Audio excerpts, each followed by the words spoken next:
We have quorum, duly called, appropriate notice has been given. Please stand for the pledge. I pledge Allegiance to the flag of the United States of America and to the republic for which it stands, one nation, under God, indivisible, with liberty and justice for all. Thank you. And you have approval of the agenda. I make a motion, we approve the agenda. Second. And a motion by Scott, second by Jason. Any discussion? All in favor? Unanimous. All right, Ms. Jones, Academic Facilities School Consulting. Thank you for coming. Oh, of course, absolutely. So the last time I was here with you guys, I had strep throat, and it was no bueno. So I know you'll in fact be able to hear me a little bit better this time. Just to give most of you, I know you, especially Ms. Morgan, a little bit of my background. I began with the Legislative Task Force to Public Schools in 2003. This was following a lawsuit between Lakeview School District and, at that point, Governor Mike Hugbee in the state of Arkansas.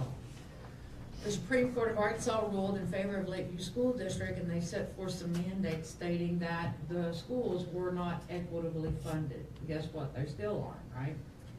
So a couple of things that they wanted to do is they wanted every academic and non-academic building in the state of Arkansas to be assessed. And they also wanted to create a standard for new construction. And then that assessment they would use against that standard. Prior to all of this happening, there was one-page document that schools built by. Otherwise, they followed the International Building Code and Fire Code. So that's why when you drive around Arkansas, you see buildings of every shape and size. You go into a building and you'll see classrooms that are, some are little, some are huge. There's no uniformity because all of this took place after that lawsuit. Today, the construction manual that schools have to follow is over 700 pages long. From one pager to 700 pages. We were able to bring in groups of architects and engineering firms to assess these schools. Every building, this building for instance, had a 100-page packet. So every building in the state of Arkansas had a 100-page assessment packet that we had to do. We assessed 80 million square feet in 80 days. And we then compiled reports for the legislators and showed them and ranked them, the worst campus to the best campus, the worst roofing in the state to the worst plumbing in the state, came back with a price tag. Now, if you'll remember, back around this time, there was the big tobacco lawsuit. It was like $650 million that Arkansas got. The Supreme Court pulled every penny of that and said, put it in the schools. Get it out there, start fixing these schools. So since around 2005 to current day, we have put in almost $4 billion towards our schools, whether in building replacement, additions, new schools. And now when I think back, the schools that we built in 2005 are now 20 years old. So, I didn't have gray hair when I started, but I didn't drink.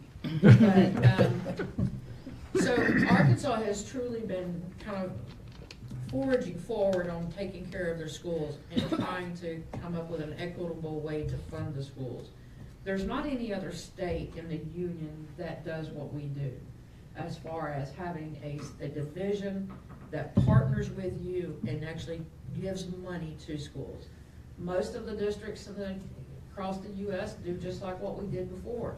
You had a debt service mill. You raised money through debt service mills and you borrowed against the state through banks and things like that. Nobody has another entity that says, your wealth index is 45%, so I'm going to give you 45 cents on the dollar. It's not a loan, it's a gift. Okay? We're the only state in the union that does that. So it's pretty cool that we do. That being said, however, that money is dwindling down after 20 years. We had $654 million to start. Now we're lucky if we get $90 million a year. And I know that seems like a lot, but when you look at some schools, it takes state share, $15 million can be a state share, and you have money poggers real quick. Additionally, construction cost. back when I started this, I could build a school for $125, $135 a square foot. Now you're looking at $300 to $350 a square foot. Safe rooms, I was able to build for like $210 a square, now they're $560. So a lot of that does come off of the heels of COVID. It's not going to go back. It's just not going to go back, because as we know with economics, if they see that we pay it, they're not going to reduce it, and we've been paying it. So the money's getting tighter, the competition's getting stronger. Right now, $10 million a year is pulled from public school facilities and given to charter schools.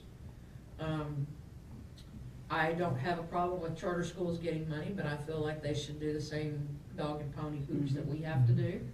They don't have to do a master plan. They don't have to do, you know, the computerized maintenance program. They don't have to follow the Arkansas School Facility Manual. All they have to abide by is the ABA building code and the fire code.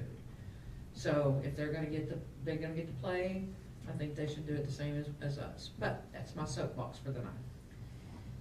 So when I started working with Mount Home, we were getting, I wanna say it was right around 10% state share. And for the longest period of time, Mountain Home did not apply for partnership because of the very fact that it was just easier for them to move forward and do projects on their own instead of waiting to see if you're gonna get a 10% share. And then I came on board, Mike Walker was here as your spot, and we applied for a roof. And at that point, I think it was around 15% is the state share, so 15 cents on the dollar. Now, at last look, we're at about 45 cents to the dollar. And that's great for us. That means for every dollar that we have to put towards a project, the state's gonna give us 45 cents on it. So it's almost a 50-50 split. Now,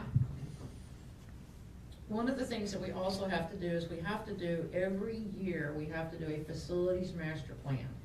And this looks at your short-term and long-term projects that you wanna do. It kinda can become a Christmas list.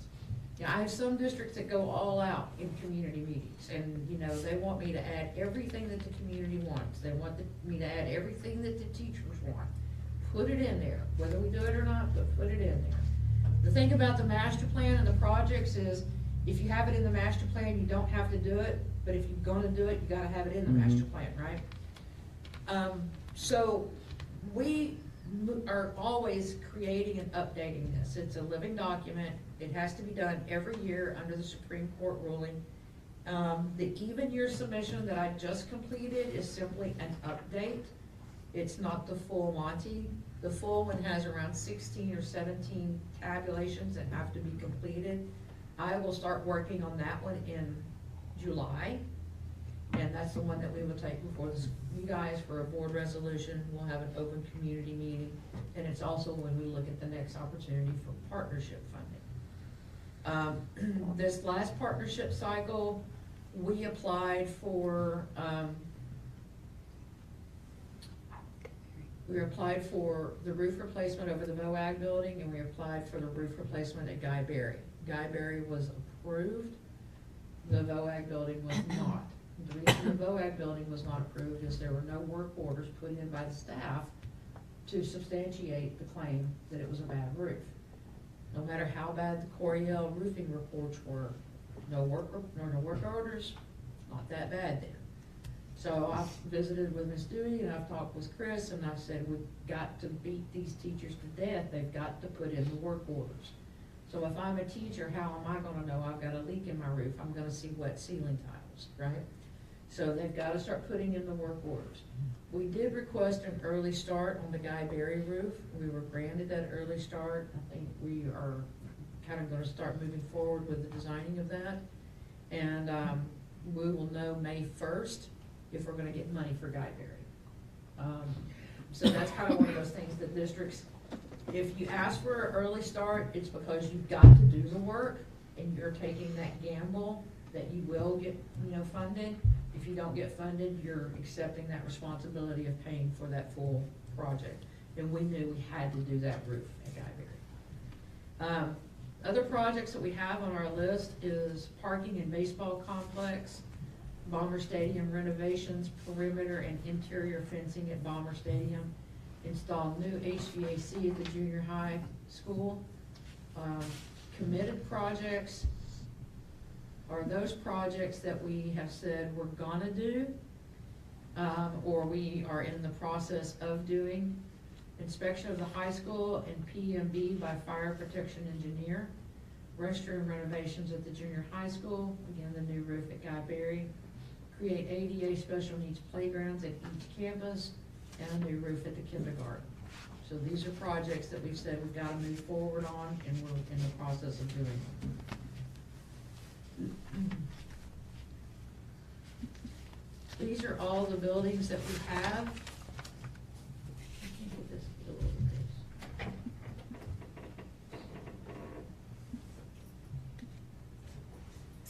So you'll have your campus, and then you'll have your main building, and then you will have additions that were done to each of those main buildings.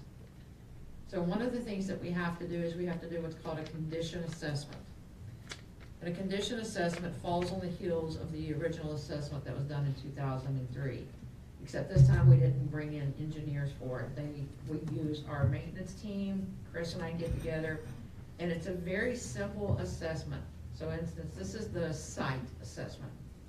And we rank that according to good, fair, poor, or replace. Once we do that, built into the hardware is a calculation of how much money this is gonna take.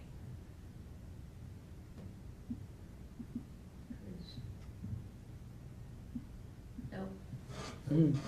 Help. Everybody, we gave her a Mac for the first time. Okay. Oh. So this tells you that over the next 5 years, 6 to 10, 11 to 20, 20 plus, the money that's gonna need to be spent on just that site in that building, right? So that's 85 million at Nelson Wilkes Elementary. That site and the buildings there.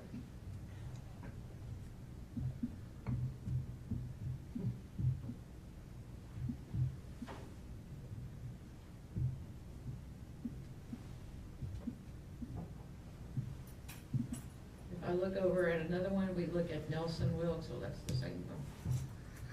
I don't know what I'm clicking on. So this is Pinkston. This is the 1997 building. The condition assessment on that, it's a full assessment, it's 37 different bills, 37 different utilities. You can see it gives you an estimated year of when things need to be replaced. And then it tells you a projected replacement cost for this building is 6.9 million. So these are not set in stone, but they are good for planning. They're really good for a district long-term planning, especially if you start looking at any buildings that you have or campuses that are, have kind of reached that end of life, which is your depreciated value of a building. If it gets to a negative number, a 0 or a negative number, the state says it's better to rebuild than renovate, okay? So it's based strictly off of just the age of the building. But this will tell you, okay, over the next 20 years, we're gonna need to sink $7 million into this building. And that's not too bad. So those percentages over on that left where you see that negative 30 or 74%, is that what you're talking about as far as life? Right, Okay. that's exactly right. So this classroom addition, it's at 74%. It was built in 2012. Now, if you look down at Pinkston, the original structure at Pinkston is a negative 52, built in 1949, right? So this is your depreciation value. And again, just because it's old doesn't mean it has to necessarily be replaced. Sometimes the oldest buildings are some of the best buildings, right? So it's good planning strategy in looking at, okay, over the next 20 years, we're gonna have to put, $6 to $10 million into this one building. do we wanna do that to a 1949 structure? Or do we want to take it down, raise it, and rebuild something that's gonna be more adequate? Because, you know, you think about 1949, the building was not built for air conditioning, it was not built for the technology and electrical load that it has. The rooms were not built for the number of students, the restrooms were definitely not built for handicap compliance. So that's where you just kinda go, that may need to go on our long-term radar for rebuilding and instead of a renovation. And we Can you move that though, if it's, does it have a date that you have to make a decision? No. So, we keep watching it, but as we start kind of looking and thinking, you know, looking at the work orders that come in, are we Mhm. starting to have, you know, sanitary sewer problems? Are we having structural issues? Are we blowing ballast out in classrooms all the time? Then we kind of go, okay, it might be time to think about replacing that building. There's the alumni, the 46 depreciated value, built in 1952.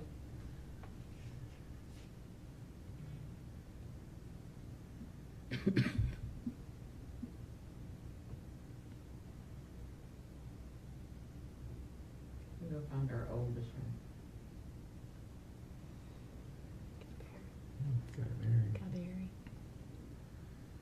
Where that guy's buried? 1938, Is it 38? I think so. 37, 38, I think is what's on the front of the building. I do know that the second section is 78, Mm-hmm. which is still older than me. Just rub it in.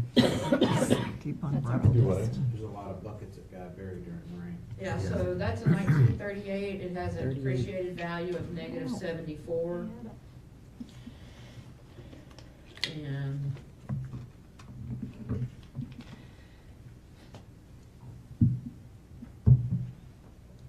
projected replacement, you're looking at 3.6 million over the next, 6 to 10 years, 1.70 to 5.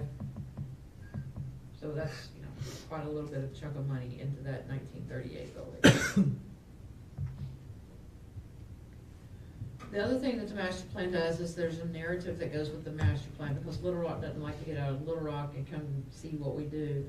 And the narrative is a very detailed look at our district. I looked at the demographics, I look at the poverty levels, I look at the median income. We put in what the percentages of the IEP students for our district. And it helps to give them a view of our community, and also look at the things that we've accomplished in the past and the things that we're wanting to do going towards the future. So the narrative is a critical part of the master plan. We also have ADA compliance.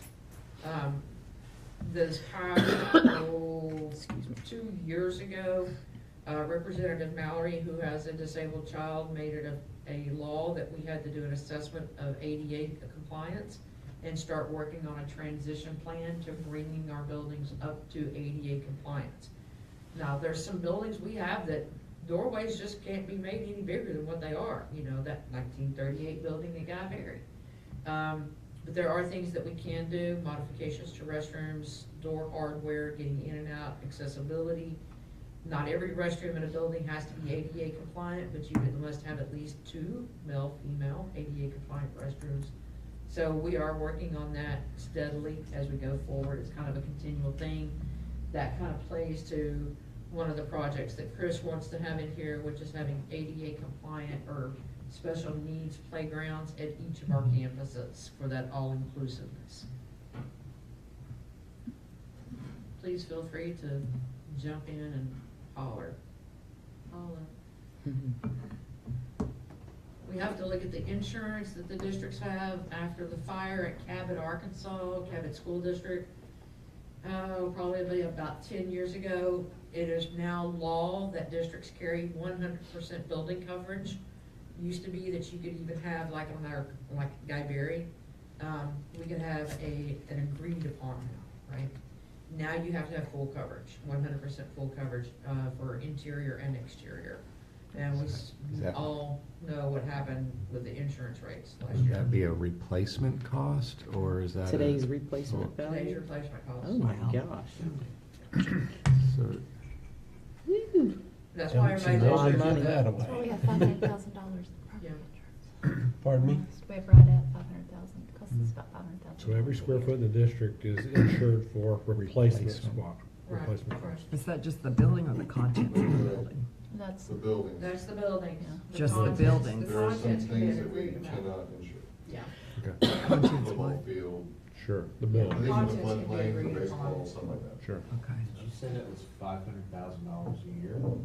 for, I'd have to look, 490. yeah, it's just shy of half a million. Just, That's Half a for million. every school in the district. Yep. and, but that doubled a year ago? Yeah, a year ago, it was around, yeah. So it's 490 something now? Now, it was Yeah. two But fifty. it was 250 Yeah. before? Okay. And it was for everybody.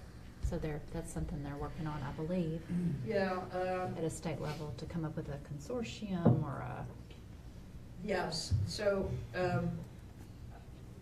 having been doing this now for 21 years, I've made, some friends in low places, one of which is Shannon Moore at Arkansas School Board Association. And she was, up until this past year, over all the insurance areas, and she's now the director of ASBA. And from my understanding, one of the things that catapulted everybody's premiums was the tornado Winds, tornado. down, I think in Wind. Midland. When? Wind. Wind. Yeah. And they were gonna get they were gonna get, 100% replacement coverage, but somebody on the board knew somebody that had a contact with somebody at Lords of London. And they are one of the underwriters, one of the many underwriters to the insurance. And contacted them and said, oh, no, you should be getting more money than what you're getting. Hmm. So it was a big ugly to-do. They did get a lot of money, but as a result, it just threw everybody's premiums into a tailspin. So, but that is a requirement that we do have the 100% coverage. We also look at our custodial and maintenance. Every district has a custodial and maintenance manual that I've created for them. It gives examples of schedules that they can have. It gives them tests and where they can go for continued education. We have to put in how many full-time custodians we have and how many full-time maintenance we have. This is a really nice number because most of the districts I work with have one maintenance and maybe 3 custodians. And the way you figure if you have enough custodians is it's 90,000 square feet, one person for every 90,000 square feet. No, that's for maintenance. One person for every 90,000 square feet for maintenance. One person for every 20,000 square feet for custodial.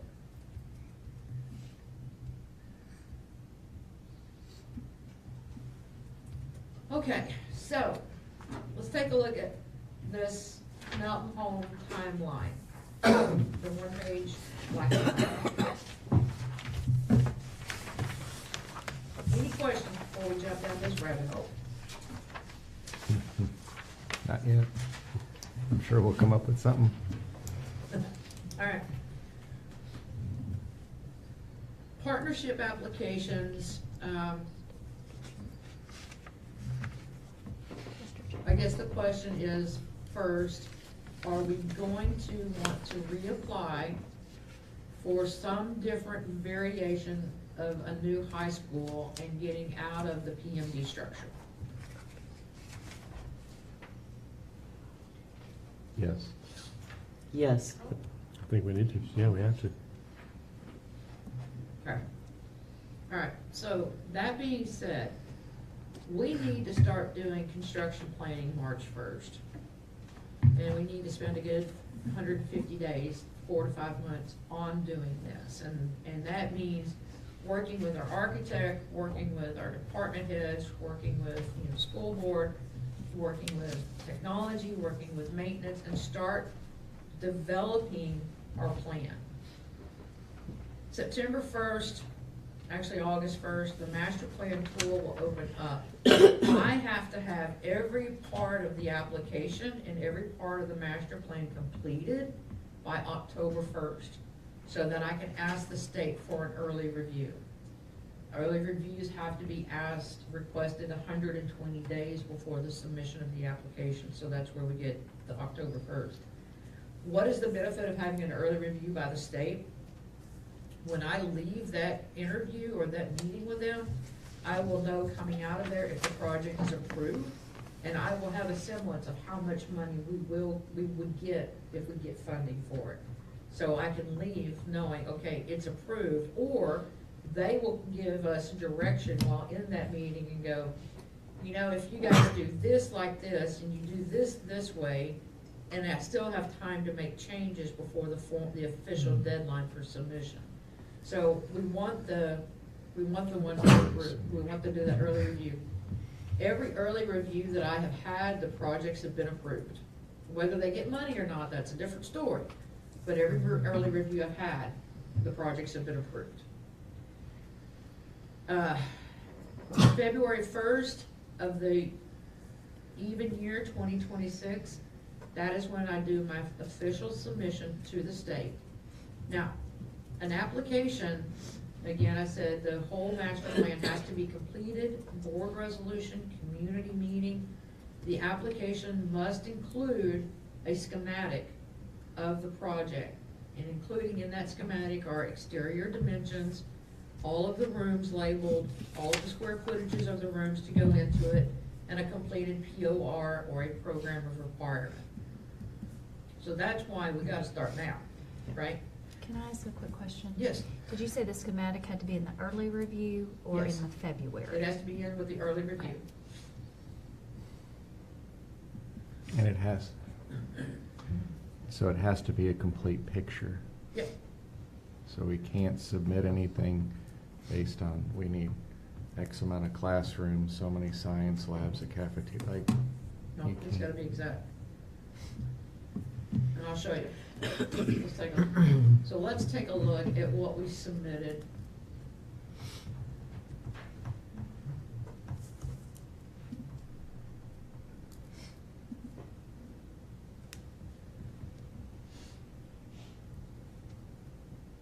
Even just to, so even just to get a blessing, I mean, I mean, even if we said no funding, but even just to get a blessing, we have to present a picture. I mean, we have to present a full schematic. By March. No. No, by October. October 1st. October. We start in March, March Well, 1. Really fast. That's pretty quick. Really fast. I'm presuming we're talking about high school. Well, I mean, you're talking about any, I mean, Anything, right? I mean, if we wanted to build anything, this is the timeline. And it's 2 years before. What's our, It's wild. what's the district's deficit at right now? Do you know? You guys were, Right now, we look pretty good. you look pretty good?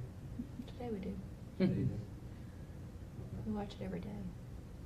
But we are not deficit budgeted. We do not have a deficit budget this year. Did you? So y'all made that up then? We can what? You've made that up then? We never, Or. we May- were afraid last year, based Last on year. our budget, Okay. that we would not bring in enough revenue to cover the budgeted amounts Okay. that we had. What you have. We did. Tony? And I expect us to again this year. Ms. Lisa, I just want to clarify in my own brain here that if the February 2026 deadline is not met, then the next time it can be submitted is February 2028? That is correct. Okay. Yes, you can only apply in the even year.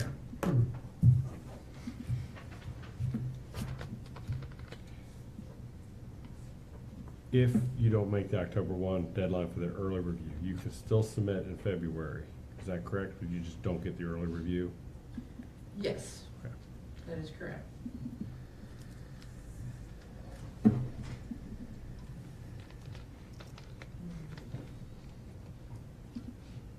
And if you don't get that early review, which will tell you that your plan's approved, it just won't tell you that the money's approved. That's right.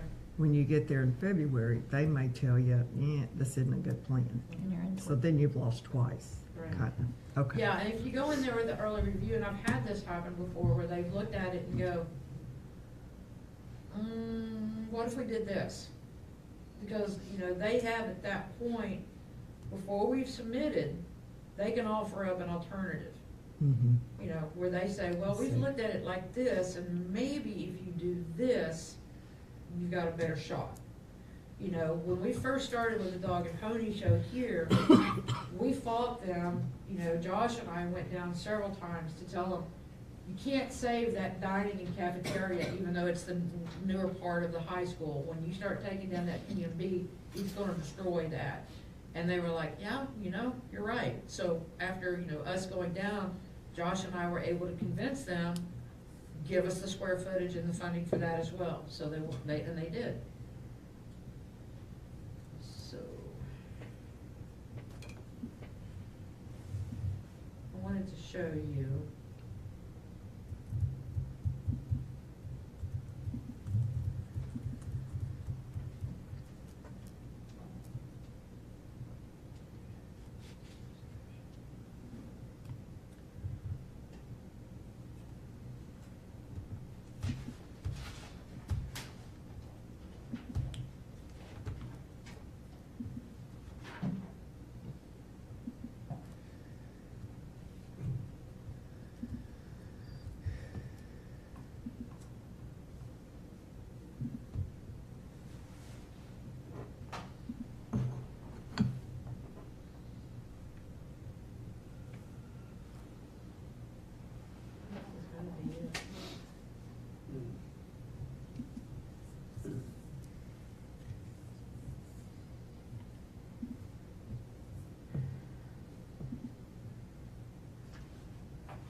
So this is the schematic that Josh did for what was gonna be our new high school. One of the things that he did over on this side, I'll see if I can blow it up, is he took my POR and he labeled and absolutely just took my POR that I had worked out and put the room schedule here. So the division knows real quick what they've got in there. And then what they wanna see is they actually wanna see the rooms, okay? So now you've got the rest, you've got your outside dimensions, you've got your door entries, you've got your names of your rooms, you've got how much the square footage is. So this is exactly what they wanna see.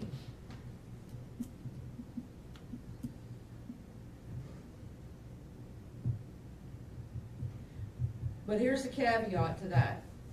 They wanna see it, and I think a lot of it is due diligence. They wanna see that we've done the work, right? Because it is a competition. So they wanna see that you've done the work on the program of requirement. And what that means is that I have to go measure every classroom, every bathroom, every closet, every corridor of existing buildings on this campus, and we have. And then I have to look at where our shortfalls are gonna be when we take down the PMB. And that's gonna then tell me, this is how much you have to build, okay? Versus how much you already have, what you have to have, and what you need to build. So it'll tell us. The POR is simply this, it's a minimum build, maximum funding tool. And the state wants to see that you've got it laid out, that you've got the right square footages of the rooms. Now, they realize that this schematic could evolve, right? You can make it bigger, as bigger as you wanna go, but you can't make it any smaller than what the state says. And you may look at this after you got approved and go, oh crap, I put my library right next to my band room. We don't wanna do that, so I need to readjust my schematic, okay? So this is what we have to get us approved. Now, it was a tough gig last year.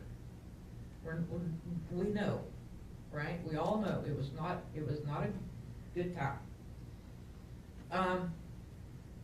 Chris has done some work. We have made the division happy with the things that we have done thus far to the building, but there are still imminent things that need to be done. In an ideal situation, the PMB structure would just be, right? Not gonna happen.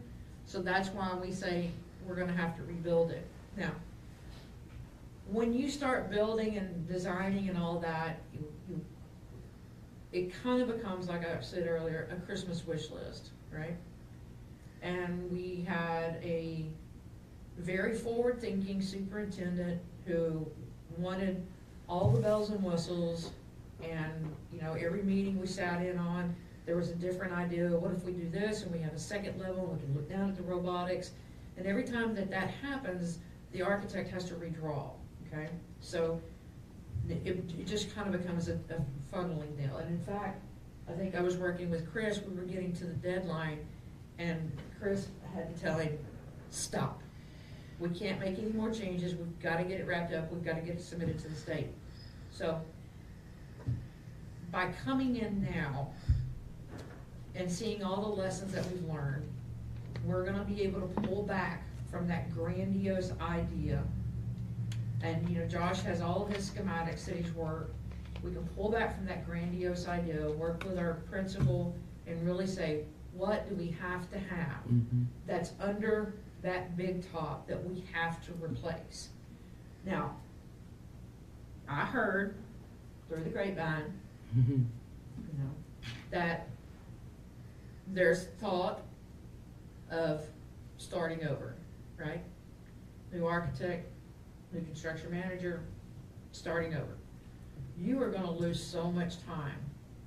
Because I know for a fact that Moda Studios worked on this project for 3 years. And Gregory was right there with them, right? A failed millage doesn't fall on the back of an architect or a construction manager. It falls on the back of the community.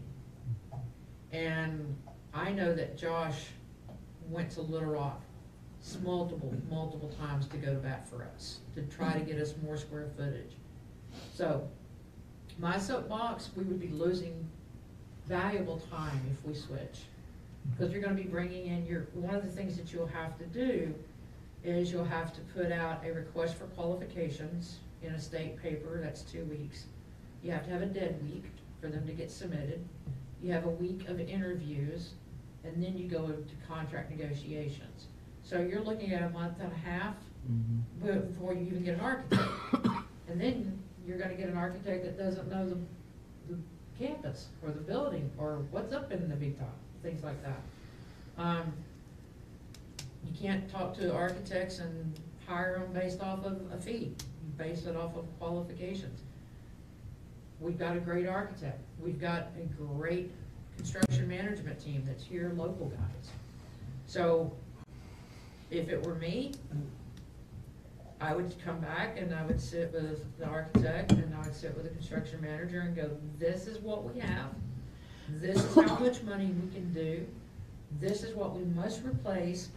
Build us something nice. It doesn't have to be a Taj Mahal. Build it nice, build it functional, build it good for the kids. And we can do that. Has anybody talked about switching architects? I haven't heard any. I think I said we You may can have talk. interest in switching architects, Okay. Okay, not. heard through the grapevine. I don't think anyone on this board has ever mentioned that we have a problem with Josh or Motor Studios or. Well, I mean, but it's they not can- uncommon, especially when you get a new He'll superintendent. design out what we ask him to Yeah. design out. I have no doubt about that. Yeah. So I haven't heard any talk. I don't think anyone else has heard any talk about switching, so. And I guess don't I think mentioned that's it because, you know, I know sometimes when you get a new administration, new board, they kind of want to go, let's start over from scratch. And so, Here's the thing about Josh, I'll just be honest with you. So I'm drawing things, you know, my mind's spinning right now, thinking about new buildings, thinking about the where, thinking about the how, and I'm talking to Chris, and I said, could we put it here?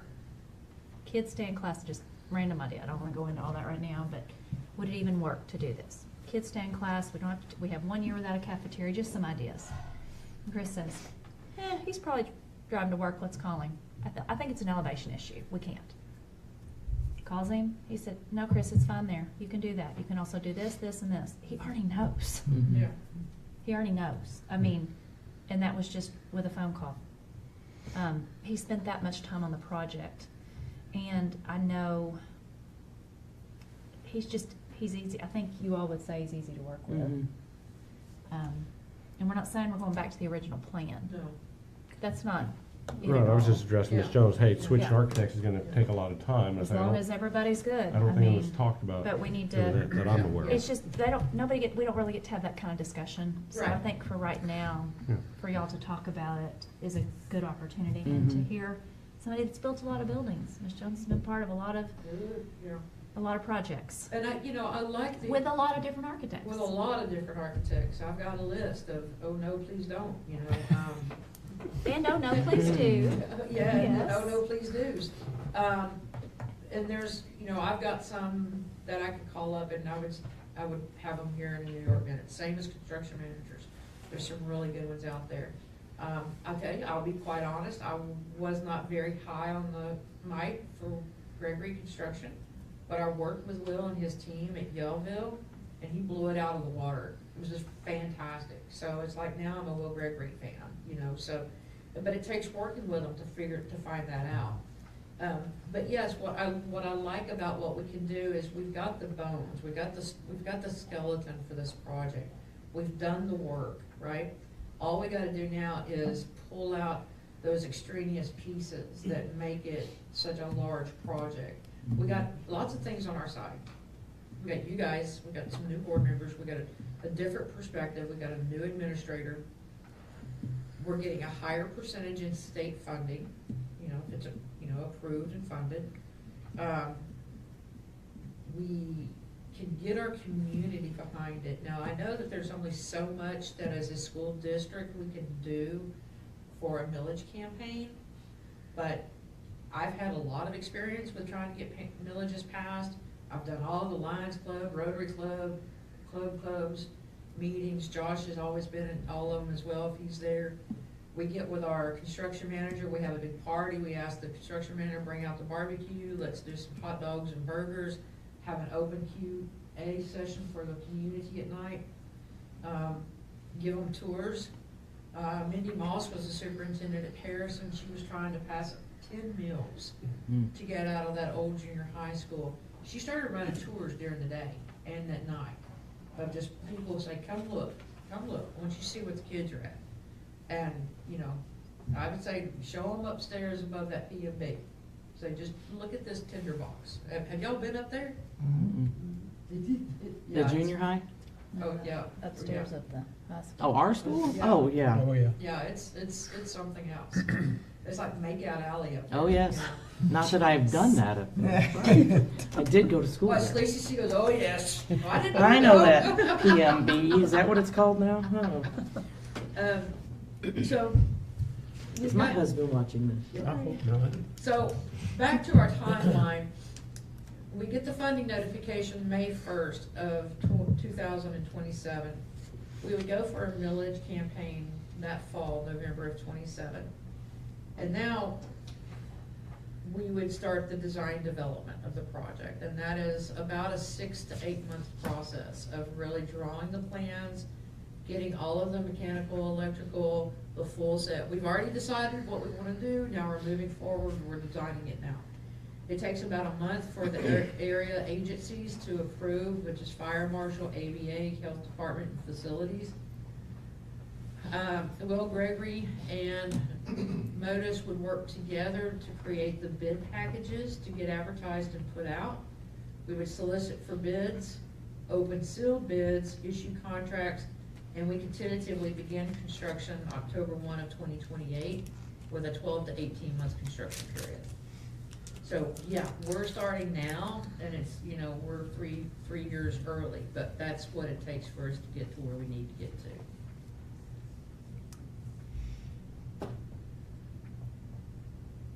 What's the number of days, and Ms. Kelly, I'm gonna have to ask you, the number of days before when you would declare, when we would send stuff in to the clerk to see if for a millage Is it campaign? 90 days or 60? It's 90. 90. I 72 believe days it's prior 90. to the election. 72. Village information to the county clerk. Before we'd ask for a different? Yeah, 60. So somewhere between 60 and 90 days. Yeah. We know Yeah. that. Maybe 72, I'm not sure. Because it would be, if it was a special election, which I don't know if it would be. I'm just throwing that out there. Yeah, so this is 27, is it a gubernatorial election year? She was 3, yeah. Yeah, Oh, Yeah. she's midterm, so she's Yeah. got 2 years. So, that's it, that'd be gubernatorial, but I mean, So- if you announce in November, you would probably end up going into March, just like you did the last time. That's Once a That's year. probably what they would push you to. so that you're not in there with the governor's So you're race and not all in there that. with the governor's and the stuff. So that legislators. probably would end up being a special Mhm. election. I'm just Because that's what wondering. happened to you guys last time. You announced in the November, October area publicly, and then the commission, the election It's commission May. pushed you guys to May. May. May. yeah. Yeah, and see, and what hurt us there, another thing that hurt us there is we had not gotten the funding notification. Yeah. So this time, if we Right. go with an election, we're gonna have that bird in our hands that says the state of Arkansas is partnering with us on X million of dollars, right? Yeah. So that's a big carrot to That's the huge. community. Could you explain how that works? They would partner with us on the square footage. Yeah. Could you explain that? Because it is not quite it wouldn't be quite 45%. Exactly, it's not quite that. Just to make sure we're clear on that. But doesn't the state say for X number of students, you need X number of square Yes, sir. feet? We already have so much square feet, so it doesn't matter that we tear down 100,000 square feet. They're only gonna partner for the 35,000. That's exactly right. Right, so we'd be getting the 45 cents on the 35,000 square feet. Yes, sir. Is that the way? That's exactly right. Right, so it's not That's what it. we're rebuilding, it's That's it. Right. what we're lacking from the state says we need. Right. Right, that And difference. it's even a little bit more than that. I wish I had a whiteboard. So if we have, let's just 100,000 square feet, and they're gonna partner with us on that 100,000 square feet. The highest dollar amount they're gonna partner to is 289, Right. okay? Construction cost is 350. Mhm. So they're gonna go 289 of the wealth index on that 100,000. So they're gonna give you 289 of 100,000 at 45%.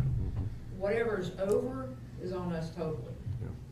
And part of what has driven that cost up is now an unfunded mandate that says you have to have a safe room. So we have to have a safe room incorporated into the construction of the building. Is there any chance of an increase?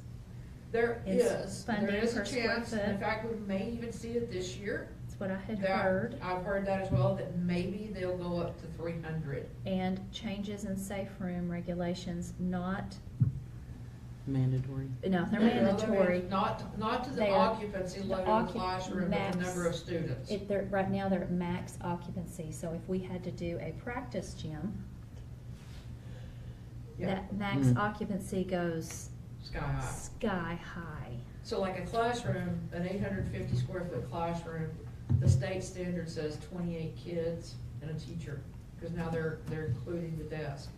The state fire marshal says 5 square feet per person, and so that's 5 square feet times 850, right?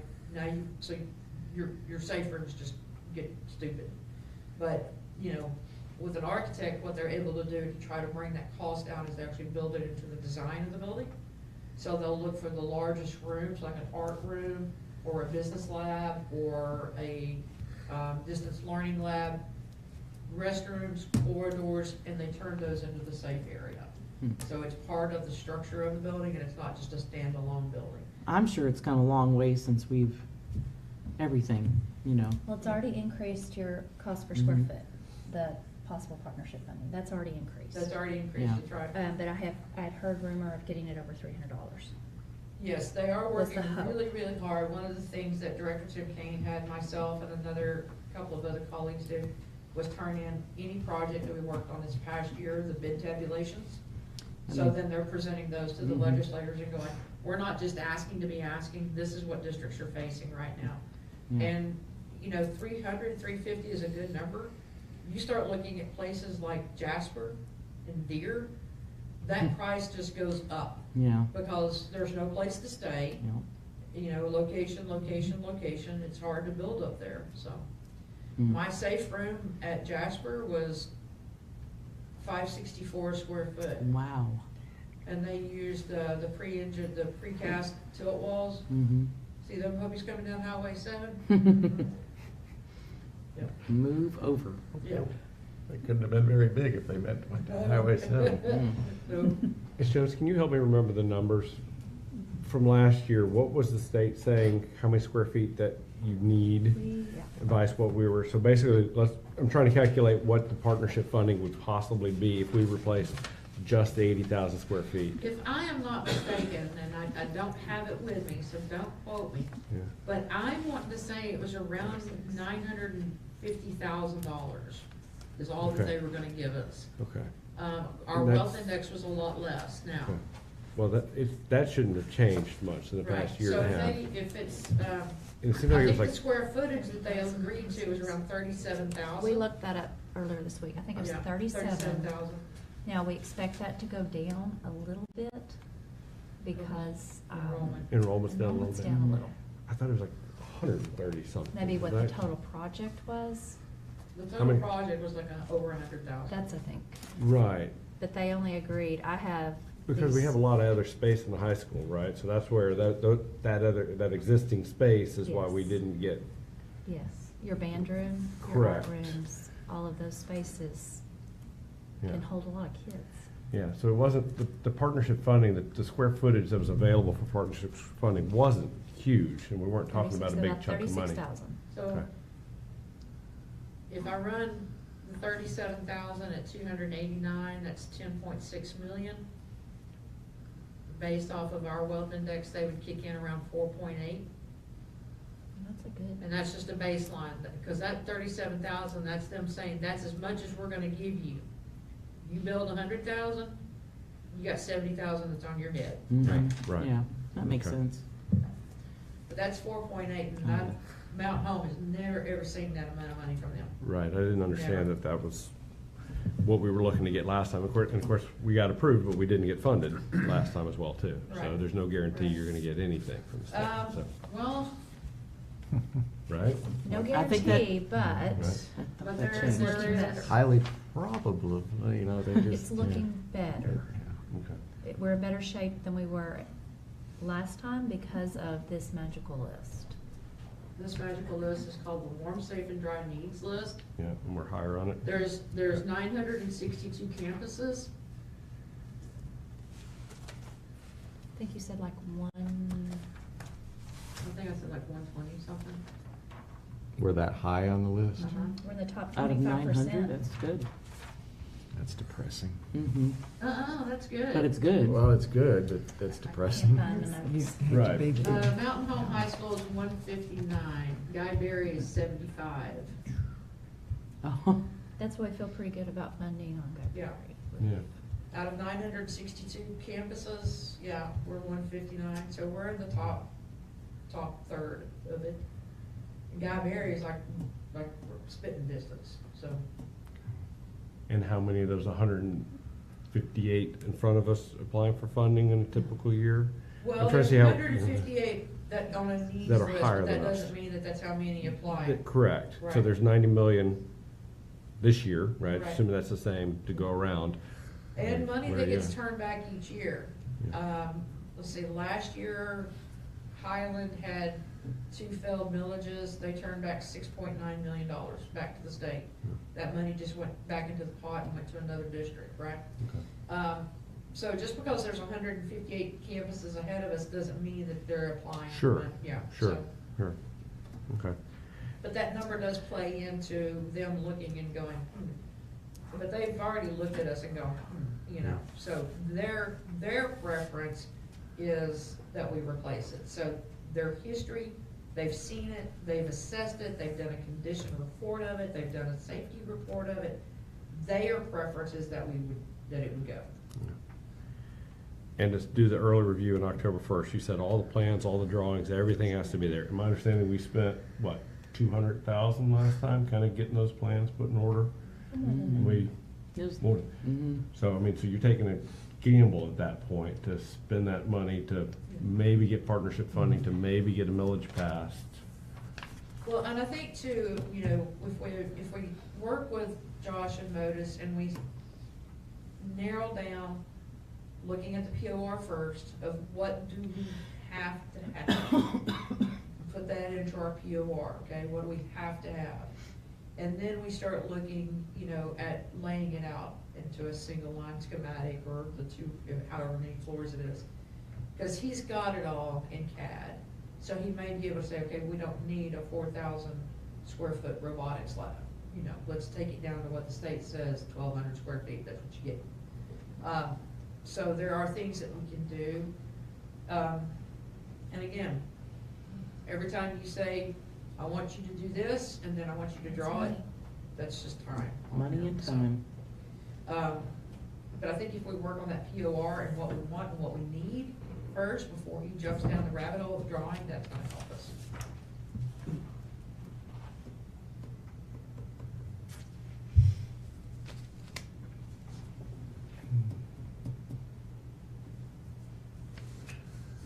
I have a question. Yes, sir.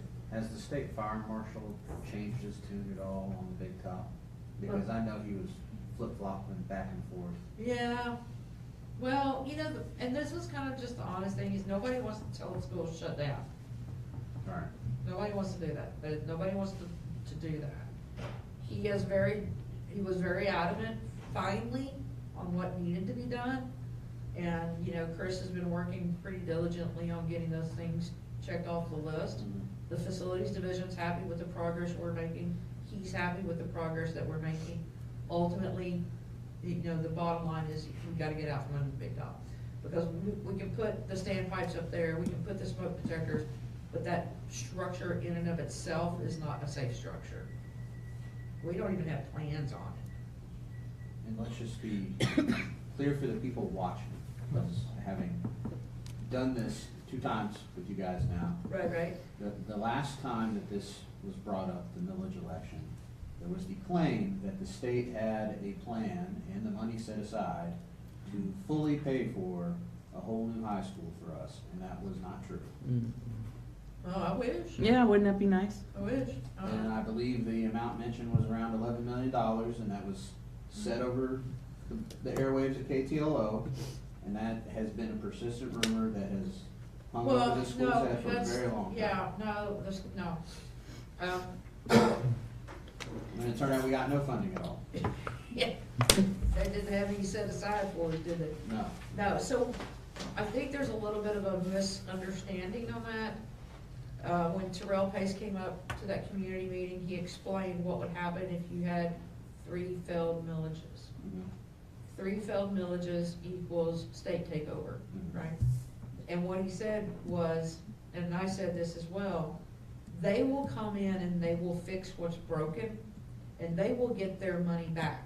They will get it back through taking funding away from any program that is not academic. Football, baseball, softball, basketball, cheerleading, drama, things like that that are not part of the required core graduation classes. So they're gonna get they'll take the board away, they'll take the superintendent away, state appoints, things like that. No, so they can do it, but they're gonna get their portion, they're gonna get their 50% back somehow, or their 44% back. They do not have a magic pot of money down there just to sit and take care of the building, that's, no. So, yes, that was a bad rumor. Thanks for clearing that up. Just want to clear that up? Yeah. But just clarifying, the progress we're making right now Yes. with the upstairs. Absolutely, the facilities division is pleased. Yes. Thank you for doing what we've asked you to do. Yes. Keep moving forward, because Yes. the reality is, even if we follow this plan, we have kids in there for 3 more years. Absolutely, and one of the things that you can see here that I've done,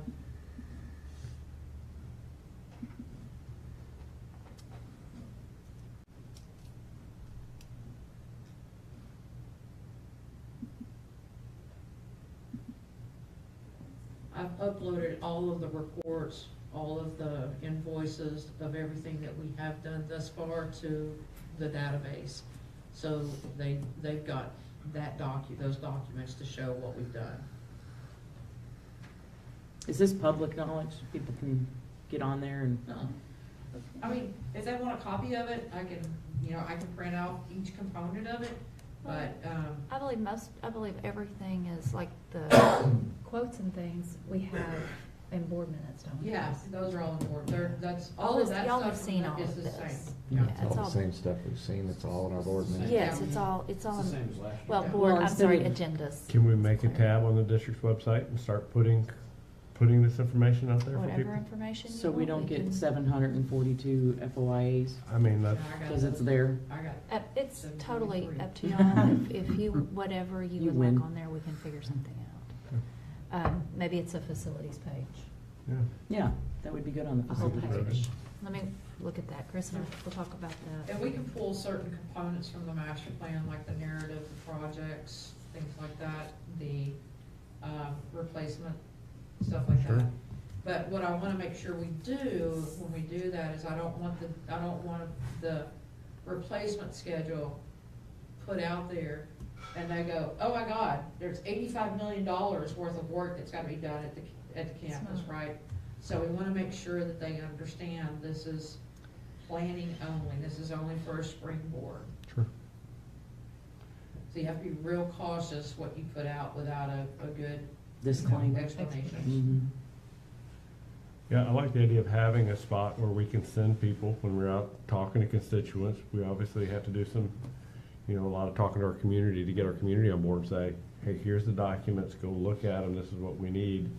And just have it out there. And we It's can only, put it's on gonna like make it the easier to timeline, yeah, like the timeline of when stuff's gotta be done. talk to people and they have access to go look at it themselves. It's just gonna make everything a little bit easier, Yep. so. I can do that. All right, I'm gonna find a good stopping spot so we can break for a little bit. Can I ask one more question Sure. before we take the break? You mentioned the three failed millages of state takeover. I don't recall that. Can you bring me up on that? Is that still in place now? So if we run another millage and it fails? No, so that's the good thing. Okay. We Because- start over. And when you do a third millage, you have to ask permission. So I went to the director and I said, this is what we're gonna be looking at. He goes, nope, this is a whole different project you're doing. It's a whole different application. You're starting over. Okay. Right. Gotcha. So we're past Okay. that timeline. Gotcha, thank you. If we were going down the same rabbit hole, trying to do the same project, then yeah, but no, we're doing completely different. Okay, thank you. I don't recall that ever happening in the past, do you? State takeover? Yeah, We've had some. based yeah. on that, Oh, based on that? Yeah. No. Oh, okay. We've had some state takeovers based Mm, off oh, of, no. the facility's distress, but not off of failed millages. hmm. Because usually they get to 2 and they're like, I'm done.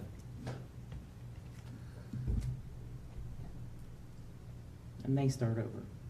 Well, hindsight's 20/20, and you know, think of a couple dozen reasons that it didn't work. Yeah. So we barely missed it on the first one. Everything went up before we asked for the second one. We didn't trim anything. So it didn't pass the first time, although it was narrow. Add $10 million to it and try it again. So we set it up for failure. All that, it's a hard time. And I think if we come back this time with a trimmer, a slimmer project, we're able to show the Mhm. community, we're trimming some of this Christmas fat off and we're getting to just what we need. And then, if our enrollment shifts and we have growth, then we can add on, we can do some other things, The architects, no matter whom it is, are great about designing a building that you're able to come off of and continue the growth pattern on. I'm seeing a lot of districts going in together, building or buying facilities and turning them into CTE centers, so you may have, think about who your closest neighbors are, if that's Cotter and Flippin or Melbourne, buying a building and saying, let's just have all of our CTE programs there and we'll send the kids there, so there's things out there that we can do. But we can trim fat and we can present a different plan to the community and make it very clear that they understand this is a different plan than what we Mhm. tried before. Yeah. Yeah, my understanding was, phase one was largely this is what we have to have, it's the classroom space. And phase two was more of the wants, the ROTC space, the bomb squad, the extra gym, et cetera. What I've heard consistently is they would have supported if we'd done just phase one, and then once we're out from the Hackler bond, hey, then come back in for phase two and basically finish out the project. I think that probably would have gotten a lot more support. So even just a plan like that, hey, this is the classroom space, this is what has to get replaced, the big top space. Yes. And then, once we're out from the Hackler bond, et cetera, hey, let's look at finishing this out. I think we can get some community support for a sensible agree. plan. I Which agree. that would be a no tax increase. Correct. It would just be keep the same thing you're doing the Right. second time. Mhm. Correct. But we may not have to, we definitely aren't, I mean, you will make the final decision, but simplifying will even eliminate the need for I remember asking Will a to second come plan. by my office, and I said, how could we shave off $8 million? Sure. He's like, easy, click, click, click, get rid of the teakwood, get rid of the bulletproof windows, get rid of that fourth floor, third floor, whatever that, Observatory. yep, I'm like, that's what we needed to do, Yeah. just a little too late. Well, and now the windows that architects are putting in, are all tempered glass. So they're not bulletproof, but they Right. are shatter resistant. So, you go up to that window and unload a clip on it and the glass isn't gonna fall, so you Mhm. can have access. Bulletproof glass is bing, bing, Yeah. it's bouncing off. Is it a We film? don't need that. We can use tempered glass, to protect our schools. Yeah, all wood frame would be great and it's really pretty and stuff, but no. Yeah. We can do a pre-engineered metal building, we can do brick and mortar, so we've got some viable options.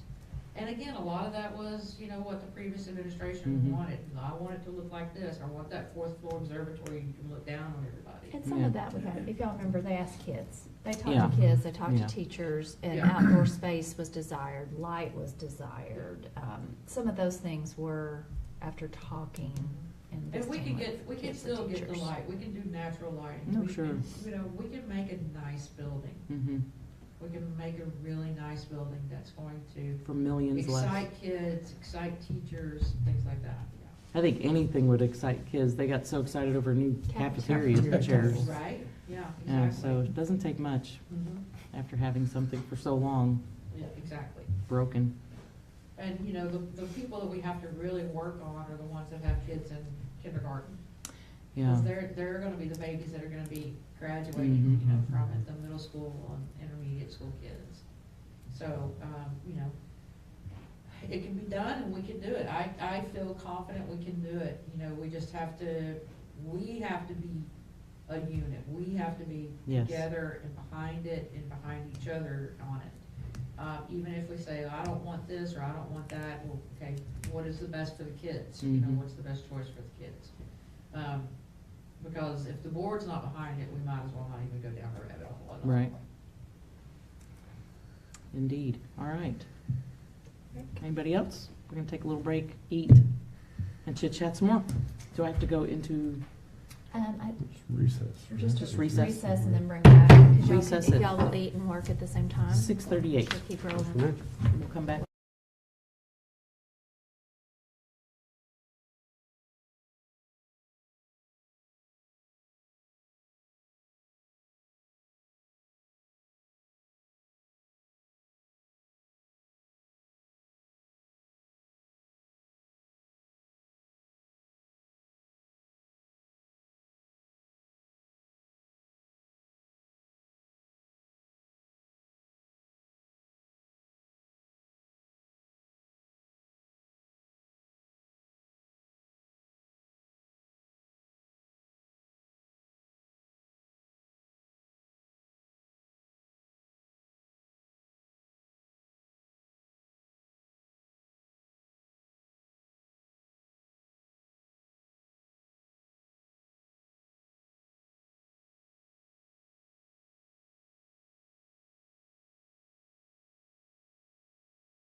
in session. Back in board?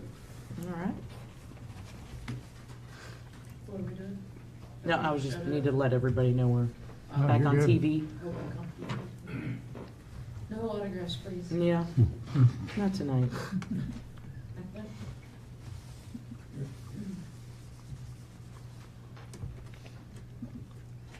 You started out saying you had Chris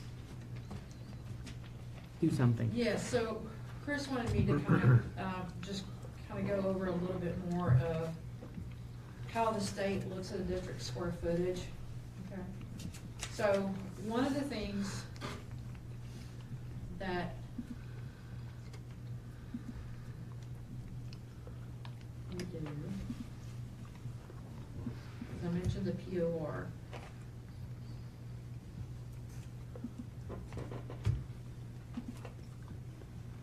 What is WSD? Warm, safe, and dry. Warm, safe, and dry. Oh, this is weird. Okay. Not to be confused with WMDs. I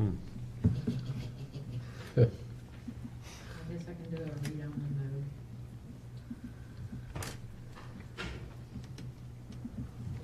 I wanted to tell y'all while she's looking for this, I talked to Lisa earlier, or this week, getting ready for our meeting, last week, I guess. And she is a certified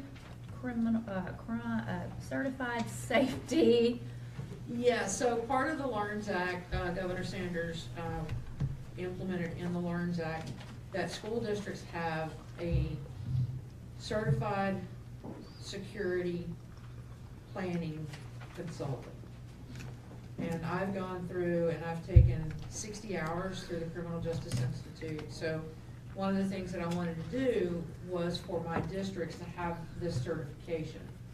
And I talked with Jerry Kiefer at the Safe Schools, Arkansas Safe Schools, and with Dr. Cheryl May at the CJI. And because I'm under contract with districts, I wanted to make sure that I would be able to be that person for all of the people that I contracted with. So what that person does is I'll do the security audits, every 3 years.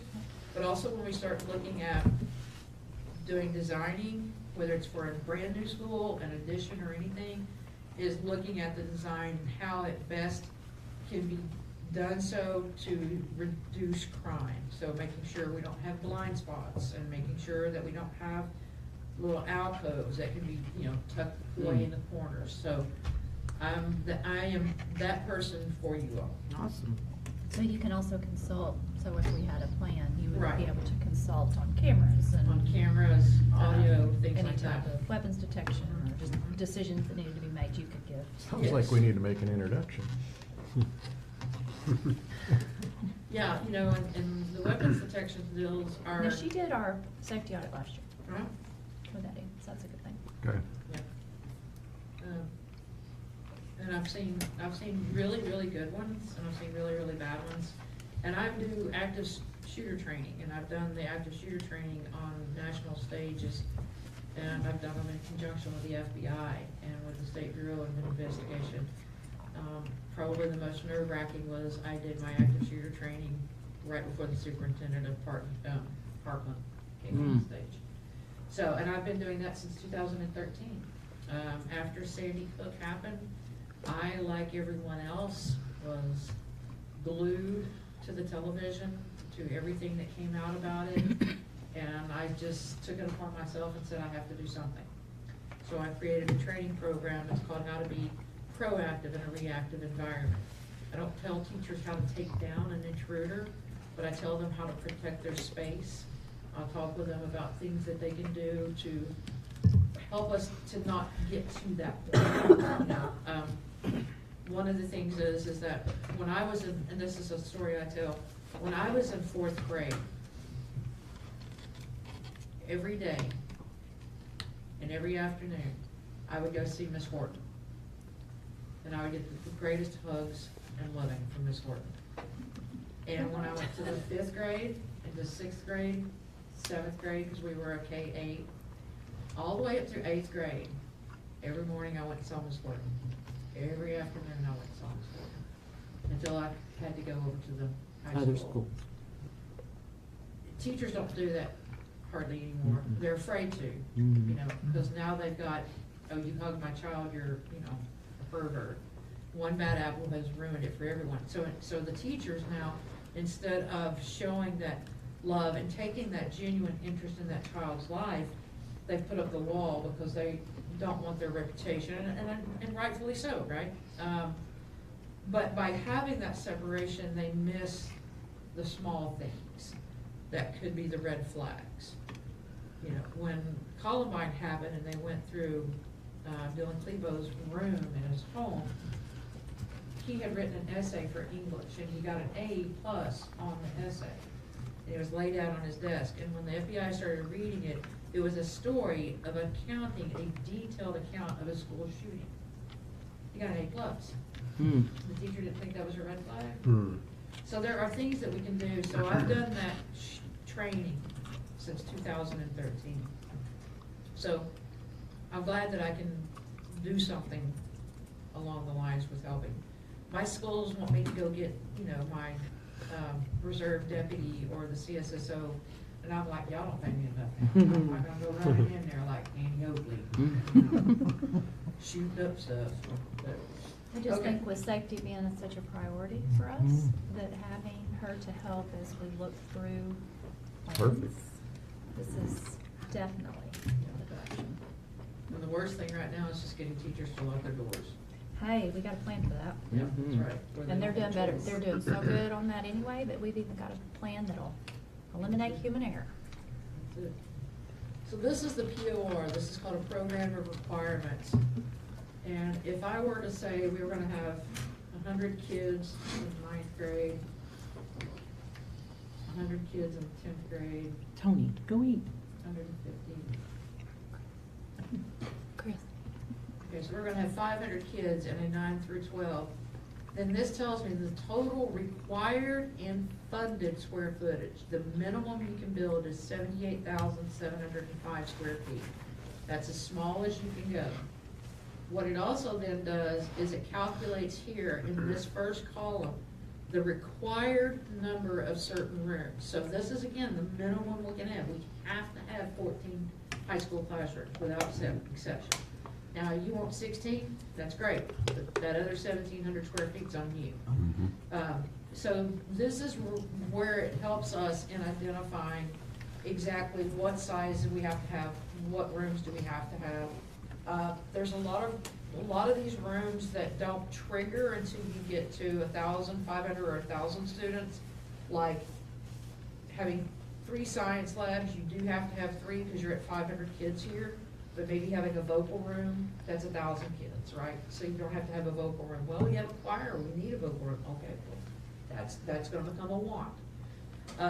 Now, some districts I'm seeing now, because they'll be like, well, I've got some growth over here at my elementary, I need space there, and I gotta have space at the high school. I wanna do a grade reconfiguration, okay, district-wide. So then what has to happen is the state says, we're gonna look at all of your square footage in the district, right? And then we're going to say, okay, you do have to have a new high school, and that high school has to be 78,000 square feet.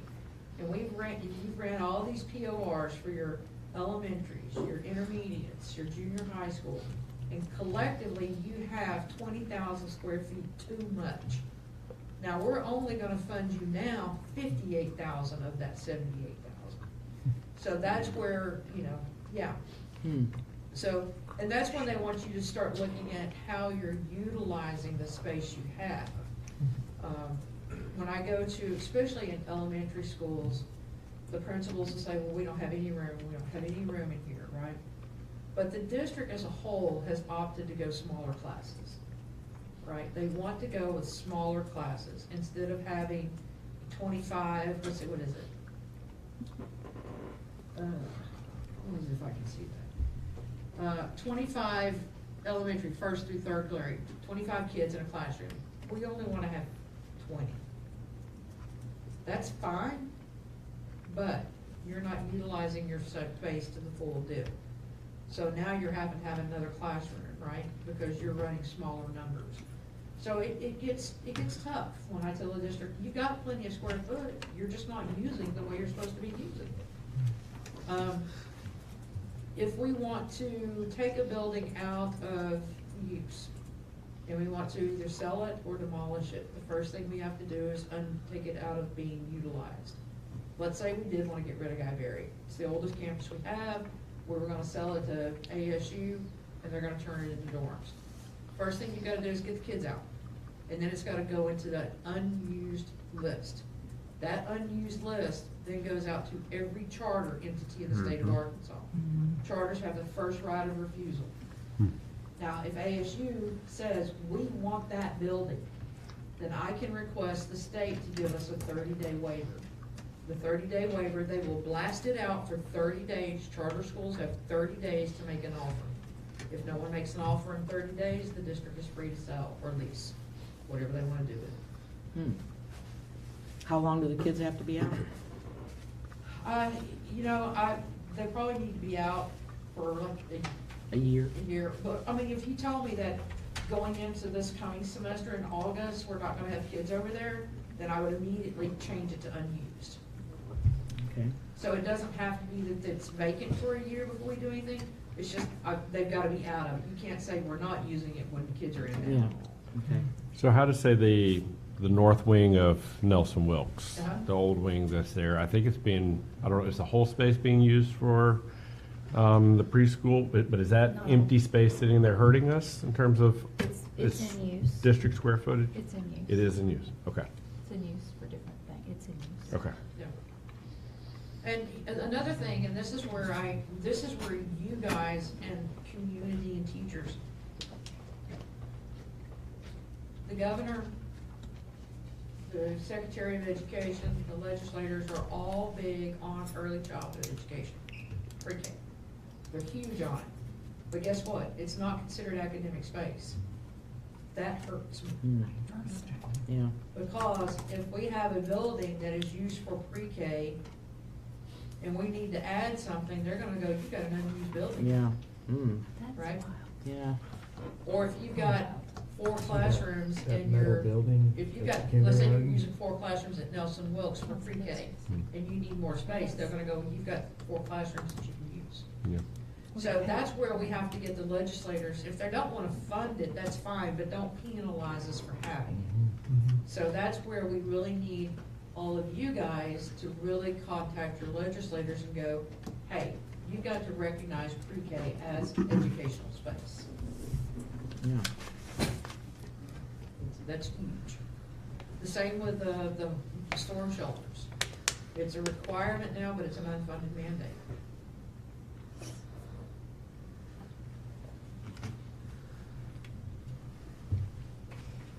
Any So- more good news? Huh? Any more good news? Let me see. Well, let's see. When the USA football grant opens up, I'm gonna try to get us a grant for that, for some new equipment. I've gotten it for 4 other districts, so I'm just waiting on it to open up. So the high school is currently 3 grade levels. What would it look like to move 9th grade down there to make it a 4-grade campus? So would that be considered a district reconfiguration? The only change would, the only campuses I would have to look at would be the junior high and the high school. I only have to account for the campuses that it touches, right? But it makes sense. It makes complete sense to do that. And it may even make sense to bring 8th grade down, if credit start at 8th grade, or credit start at 9th grade. Because we've got a huge safety issue, kids going back and forth walking. So bringing 9th grade down, it makes total sense to do that. So the governor has, in the department, and this is happening, acceleration. They are recommending if a kid's ready for algebra in 7th grade, Wow. they take algebra in 7th grade for credit. You're seeing not only acceleration, but CTE has reconfigured. We just got some information this week, it was late last week. Big reconfiguration of CTE. It makes a lot of sense to really think about putting your 7th and 8th grade at the junior high, and your 8th graders stay at the junior high. There really would be no need if the introduction classes for CTE are now credit and they're happening in 8th grade. We need licensed teachers for algebra for 7th graders. It makes sense. Yeah. And it's making more sense. My head's been spinning. It makes sense, when I think about acceleration and the goals that folks are having, you move your 9th grade down, it's a 9th grade academy. It's not, yes, they're taking high school classes, but we're providing for the social emotional needs of 9th graders differently than we are for seniors. So maybe it means you're having advisory more often, to where you can meet with those kids. I really like the idea with what we're being asked to do now academically. I did ask the high school principal, I said, what do you think? And she goes, half those kids are down here anyway during the day. I'd love to give them to us all day. You know, let's quit this back and forth. Just give me the 9th graders. So to follow up on what Mr. Smesky's question was, if we brought the 9th grade down to the high school, that leaves a lot of unused space at the junior high, which would penalize us that unused space, right? So then you pretty Unless much you have move to bring up 7th grade. the 7th grade up, Right. which is gonna do the same thing to Pinkston. So you'd So it just continues, flows back until we're out of the kindergarten building essentially, or else we've got extra space that's gonna penalize us. What you Is would that- have empty space somewhere that we Right. would have to make decisions about. That the state's gonna look at that unused space and say, okay, well, it comes off of the space you're asking for partnership funding for, right? Right, So it's gonna penalize And us if you look, at and that if you point. say at that kindergarten building, if you do wanna get the kids out of Guyberry, which is your oldest, you can move them into the kindergarten building, and that could become your ALE. And it could actually become an ALE center for other districts in the area, because not every district has an ALE program, but they got ALE kids. So you could have an ALE center for other districts around you. And then you could look at selling, Guyberry. If you use part of Guyberry, does it penalize you? If you're using offices, different things, I'm wondering, because I know what Mr. Booth, I think I know the direction you're thinking, is by making this change, are we penalizing ourselves for partnership funding when really, I mean, right now the building has kids in it. Yeah. Does it penalize you to make the change? I really don't know. If we move it out of academic, That's what yeah, thank you. if we move it out of academic, so then it's not considered academic space. And then you say, 3/4 of it's for storage and 1/4 of it's for offices.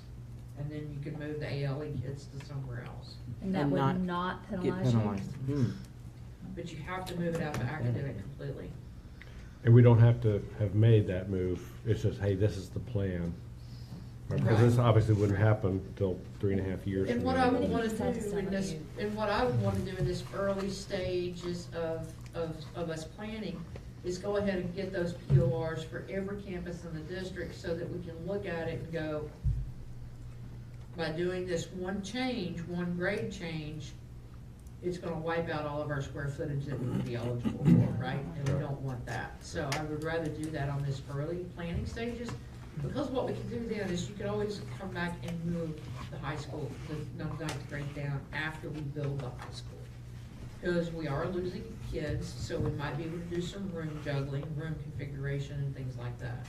Well, that was gonna be my next comment, right? That was one of the things I heard a lot of times is, hey, moving the 9th grade is something that we want, but it's not we need to replace the big top. Yeah. Right? I think it'll be an easier sell if we're trying to replace what we need, which is the big top, but have a plan later to come back Facility in. side of it, the 9th graders academically Oh, need. there's a good reason for you know, it. Yeah. So, it makes sense academically to have those children down there and have a 4-year campus. But how do you, When I looked at the other campuses like Wilkes and Kingston, we're popping at the seams. I mean, they are getting full, so I think that by doing this shuffle, we might be able to give some levity. We may not have that much overage anywhere. We may need more square footage in fact in different places. But I think that's something that I can't answer fully until I run those PORs. I think over the next 40 years, right, you got a plan for 40 years and for buildings, we're gonna need the space, Yeah. right? We're slowly growing. Where were we at student population wise 40 years ago right now, right? Where are we gonna be in 20 years, 30 years, 40 years? We're gonna ultimately need the space. We're growing. We always are gonna be growing, but. I And think, and I've got this right here, this POR that I just plugged in just for grins and giggles examples, is a 9 through 12. even for me, even from 2 years ago or 3 years ago, when the board began planning for a new high school facility with replacing, removing, fixing phases, the academic decisions are different now than they were then. Just in the past year. I mean, I sat through, when I was at Superintendent Symposium early in the month, earlier this month, they had a whole session on acceleration. And industry certifications, you want kids to finish pathways, programs of study for CTE. All of it's changing. And we need to be ready for that, or we're just gonna keep busing kids. And we know that that's not a great option either. So you're gonna save money just by not shuttling kids all day long, every day. It's safer. And the Yeah, safety the safety's number one. aspect is big. But we'll be able to make the campus more compact if you replace the big top, because you have to occupy the big top while we're building something. Right, if you add the 9th grade in there, it may add a quarter more space. So if you build we're replacing the big top, once the big top's gone, then you add in the 9th grade, it allows the campus to be a little more compact probably than. Good. I'd like to just kind of look at plans, because We I definitely need- wonder if that's what we're doing here today, right? Talking Exactly. about it, so. 8 classrooms is on, I think you could do it in, or less. To move your Additional. 9th grade. Yes, sir. What's there now? And I'm not sure, I need to go back and count. I'm not sure we don't have some classrooms that aren't being used all day.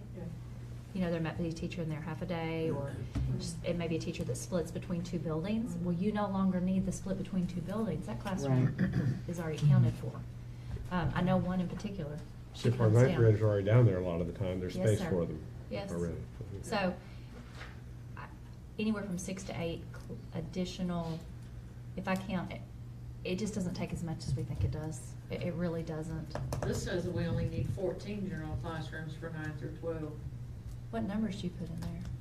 You put 100 kids. I did, I was just Yeah, can you put rounding us up. 275 to 290 Yeah. in each one of the spots and give us a more accurate number? Isn't that about a right number? About 285. Yeah, so 285 then for each one of those, gives us a good average.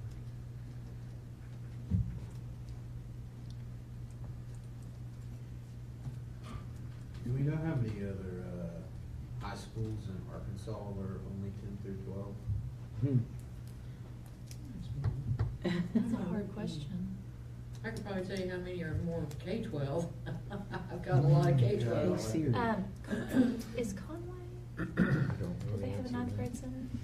They did for a while. I think they moved them when they did a remodel. It's just a very alien concept to me, because in Tennessee, every high school is like I think 9 through 12. the more I hear about what they're asking our 9th graders to do, acceleration, completion of these CTE pathways,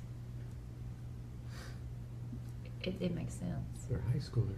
They're high schoolers. They always have that.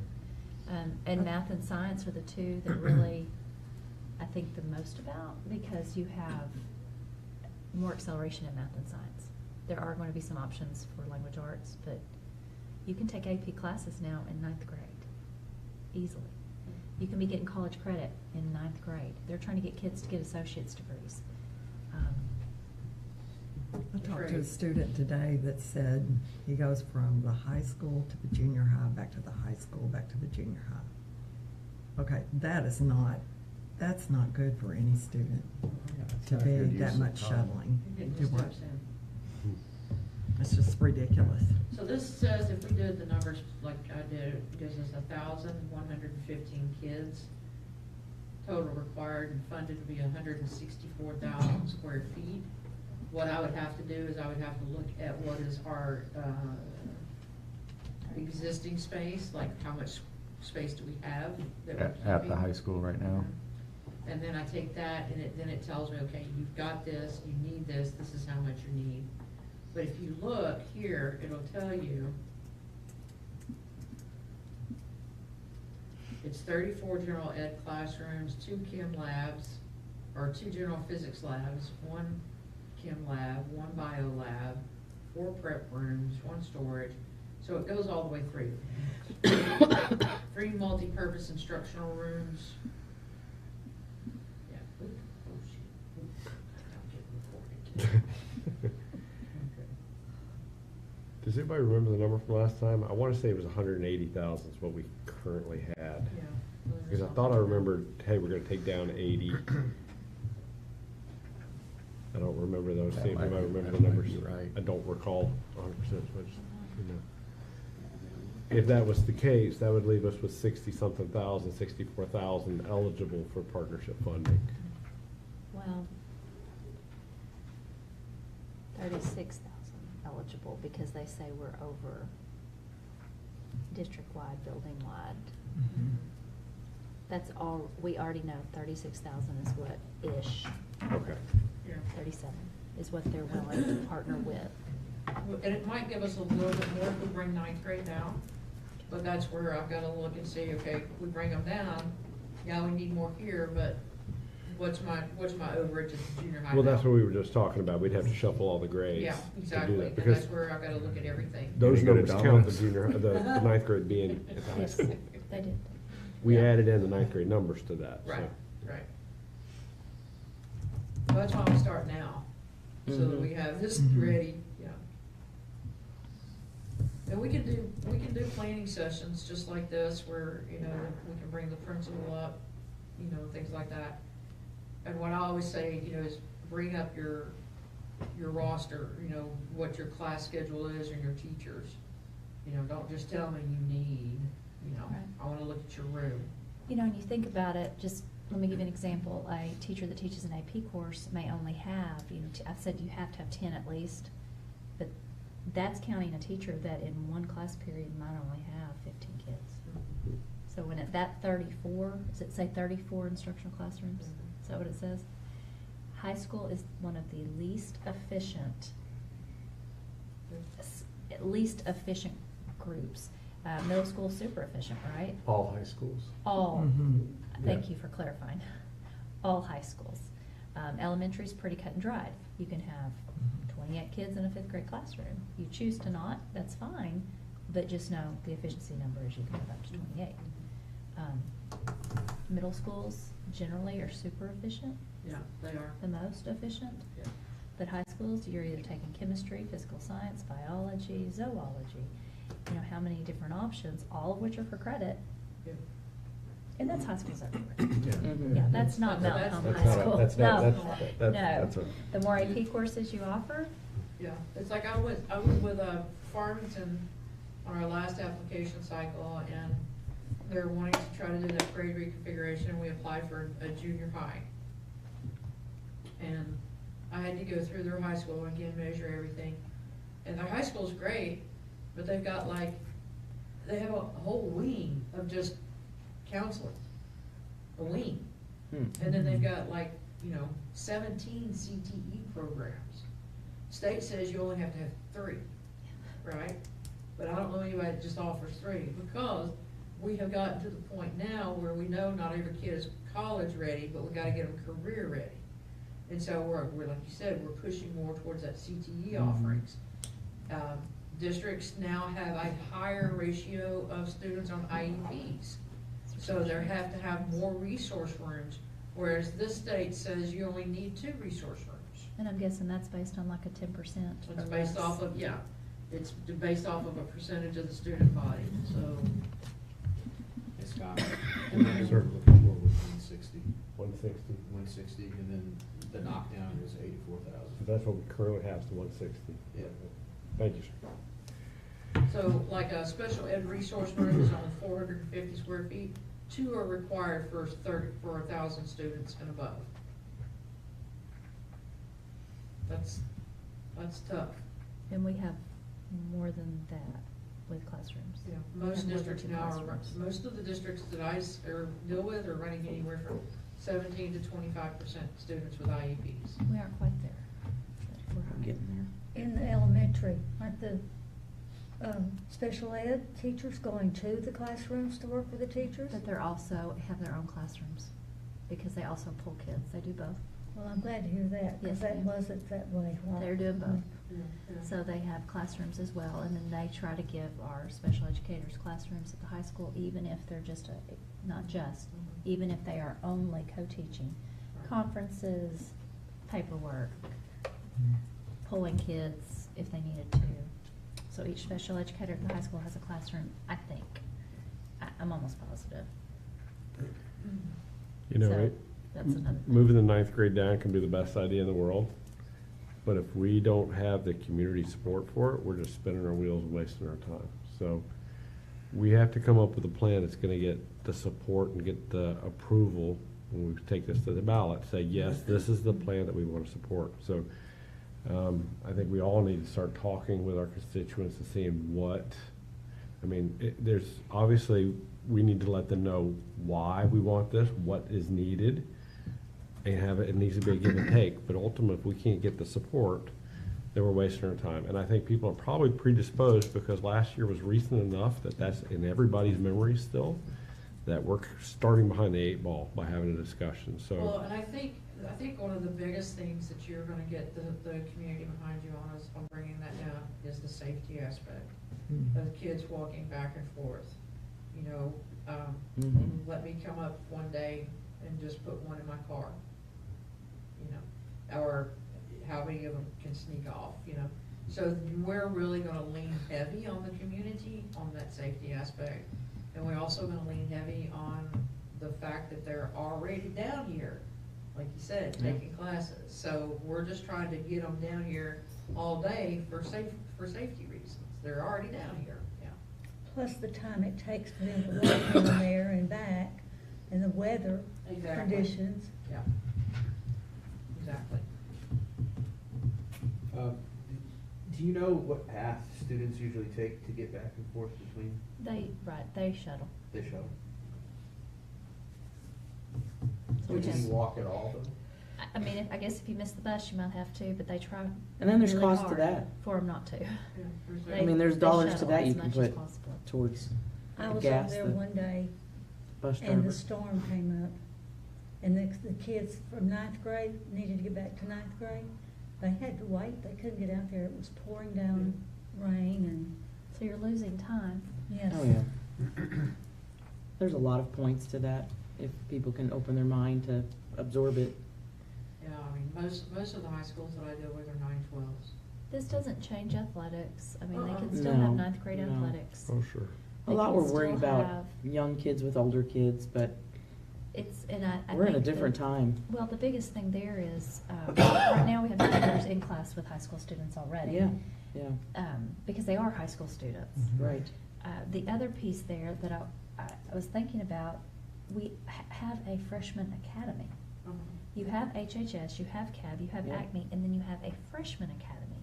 And in that freshman academy, you are meeting the needs of freshmen, because they're different than the needs of seniors, with their advisory and with the way that we schedule and things like that. Yeah. And I have seen that model.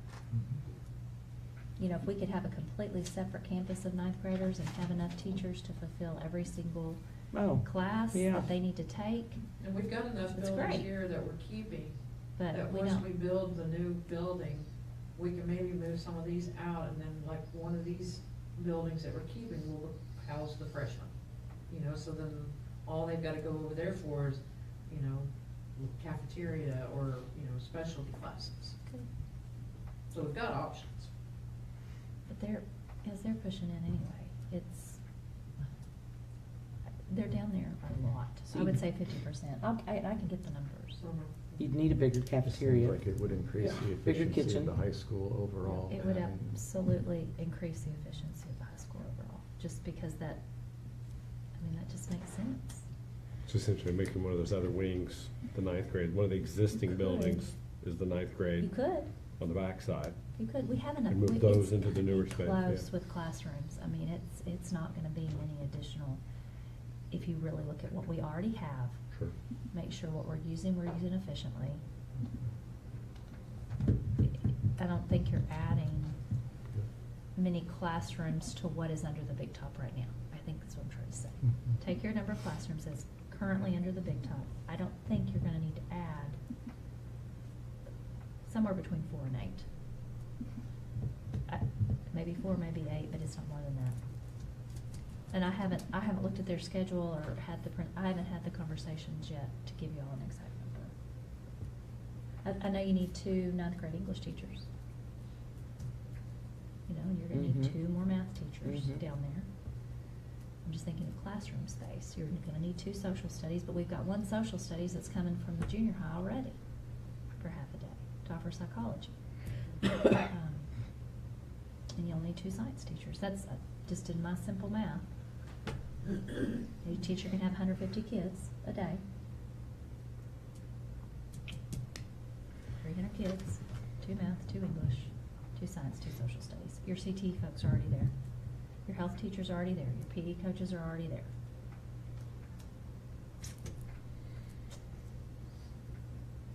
Like I said, it would require all the grade reshuffling. And is that feasible, having, say, kindergarten and first in Nelson Wilkes? Like, do kindergartners and first graders, do they? I have not had this Do they match? conversation with the principals yet, but Yeah. I'm gonna tell you my feelings on K and 1 together. First of all, I love the kindergarten center. I absolutely love the fact that our kindergartners are able to start in a kindergarten center, you know, their building. One of our toughest transitions for kids is kindergarten to first grade. We have got kids that it takes 9 weeks to get settled in a new building with a new principal, with a new drop-off, with a new cafeteria, with new rules, new recess, it is tough. And if I had Miss Lawrence here, she could give you firsthand. She was there. She was lived it. there. And about week 10, she said, I think we're gonna be okay. And if we had Miss Kincaid here, she'd tell you the same story. With neighborhood schools, which is not what we're looking at right now. I wanna clarify, that's not what we're looking at. But think about your neighborhood schools that have K1, 2, 3, or K1, 2, 3, 4. Those children have the exact same procedures and expectations for 4 years. Very consistent for them. It's consistency. Comfortable. Comforting. Exactly. Yeah. School is the consistent thing in their life, Mhm. right? They know who's gonna be there when they pull up in the car or in the bus. They know what the cafeteria looks like, feels like, sounds like. My library is the same.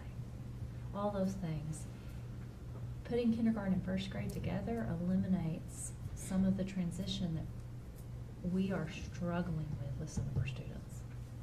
And I think if you talk to first grade teachers, they'd be like, this is tough.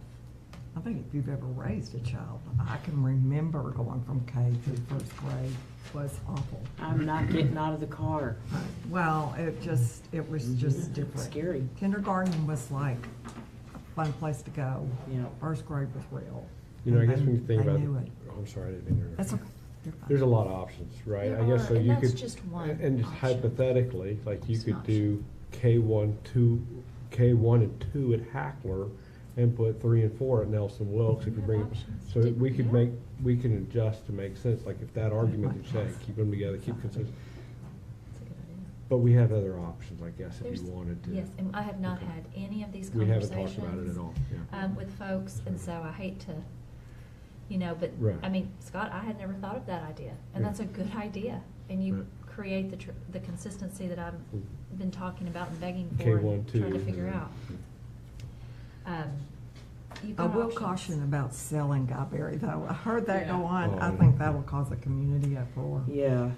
So I wouldn't, Well, that's- I wouldn't throw that No, out, no, I was just yes. throwing out hypotheticals. And it can be used in multiple ways if we don't keep ALE there, which, Right. like, these are just early discussions. Mhm. And I'm sure people will tell us hopefully tomorrow how they It feel, can- and that's a good thing. Yeah. And it could probably be argued both ways too, you know, I don't know what hypothetically, what would you get for Guyberry, right? Hey, let's use that, pay down our existing debt, I mean, Mhm. there's arguments both ways for that. But I bet we could find use for it, especially what Guyberry has already You in know, its I spaces. even thought about Be a great professional NJROTC Sure. or at That's a great Guyberry, idea. NJROTC practice facility at Guyberry. I thought about robotics at Guyberry. I mean, or at kindergarten, if you moved, you've got, there's just so many options. We are blessed with We sure are. ample options. A lot of schools do not have that. And Guyberry is a really neat old building. Mm-hmm. Oh, yeah. Really neat old building, and for the age of that building, it is Fort Knox. We're- You know, I can tell you that. Mhm. We're not in the business of neat old buildings, we're in the business of academics. Yeah. And if the facilities are not up to 2025 standards for academics, our kids are missing out. Yeah, yeah. But that building can be, like, it can be utilized with, you know, some sweat equity. You know, it can be turned into a CTE center. That's It can be turned into offices. I hear grant Adult money. education, things like that. Even adult ed is huge. Yeah. Literacy. Sky's the limit, Well, Well, kinda. Well, you Clouds throw it are out there okay. until you get shot down. Elisa, what would you say the next step is? So I think the next step is that, you know, you guys collectively decide, are we gonna go forward with Moda Studios and Gregory Construction? And then after that, we need to probably have a good work session. We can do it, you know, on the evening, or we can do it on a weekend, have our principal here, have our architect here. I don't think we need Gregory at this point.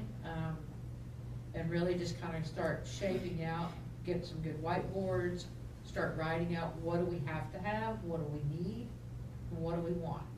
And how can we take what we've got and start trimming the fat on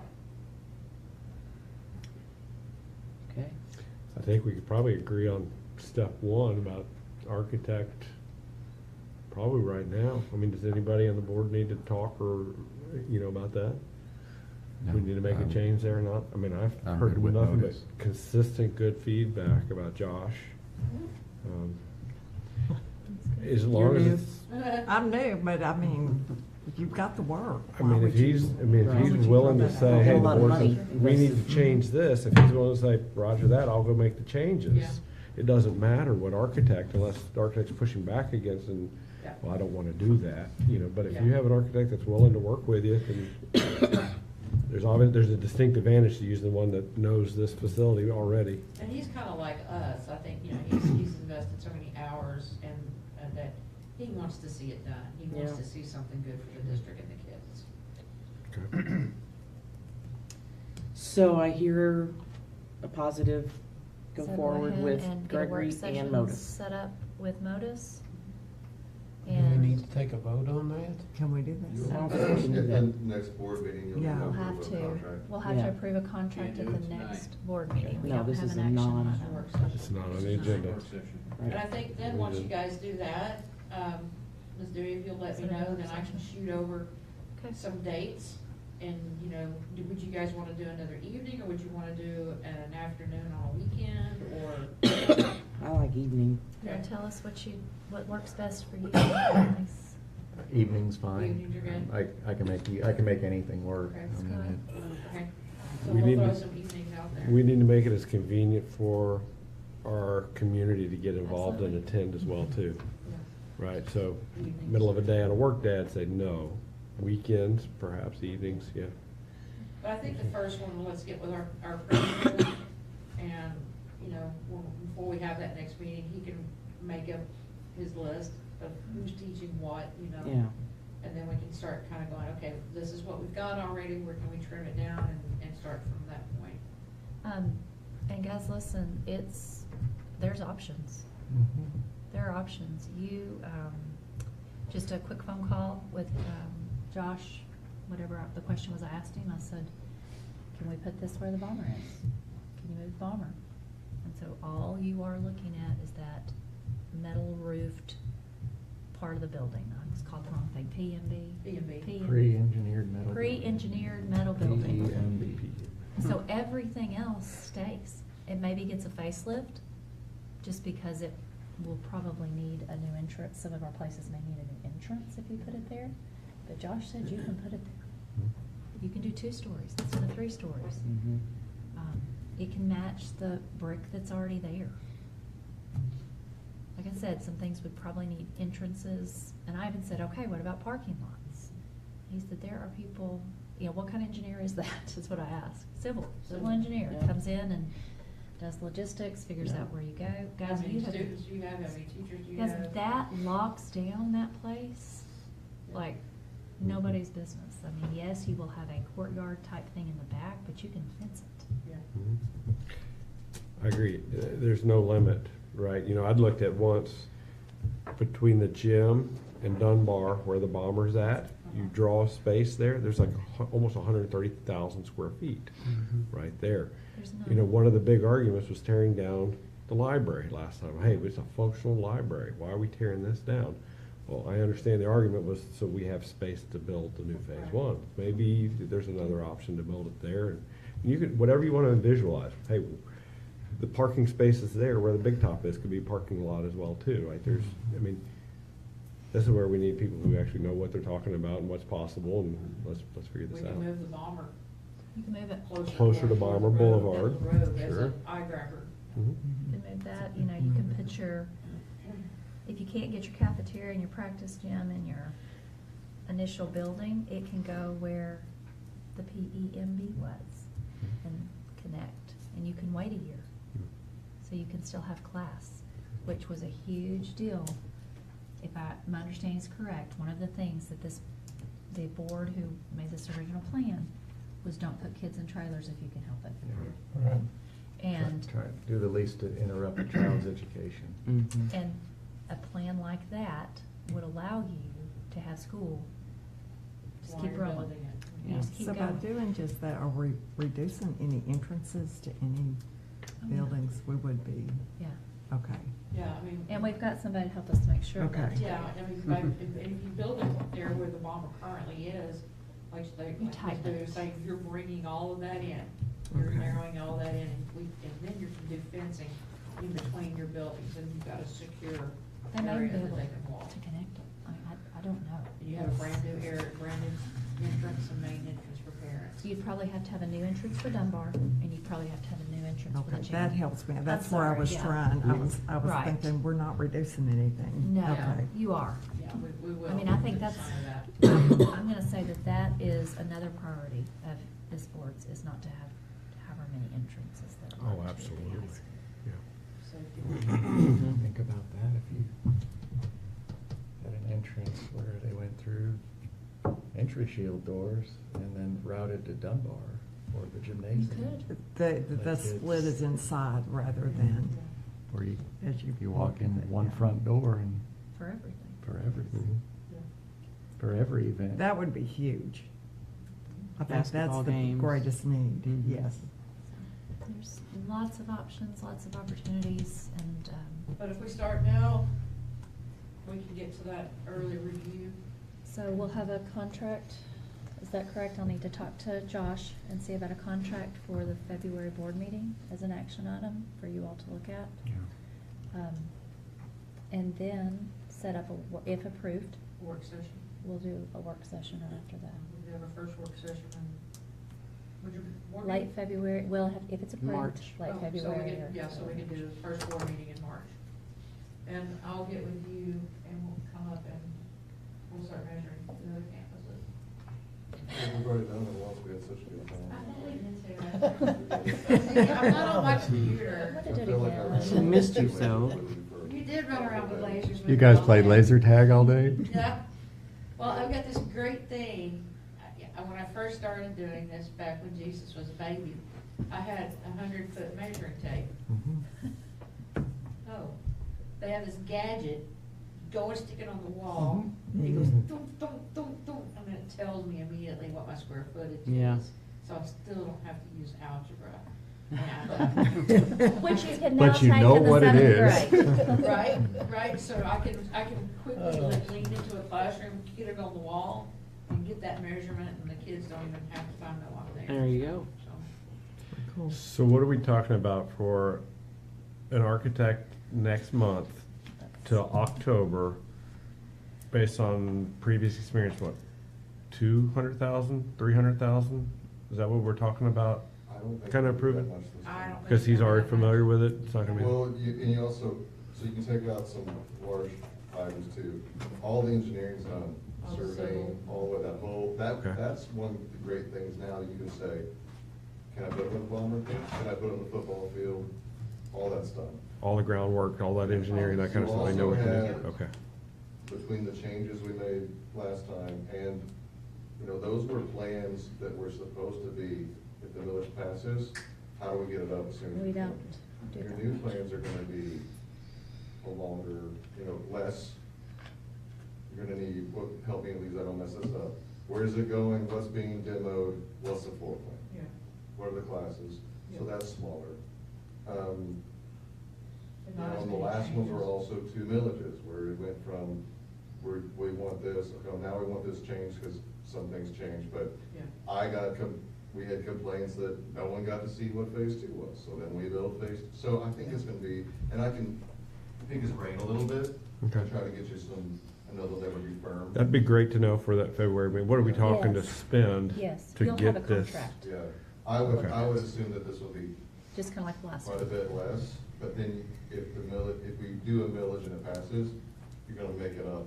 Sure. He'll do On the other it, side. and he'll Right. do an amended contract, and Yeah. once the millage passes, and then he may do the initial on an hourly basis, Hmm. and then when the millage passes and we go under contract, then it's a percentage. Plus, Okay. you know, everything's been measured, the drawings are. They do the real architectural planning after the Right, village. that's when Sure. the full design plans go into Right. effect.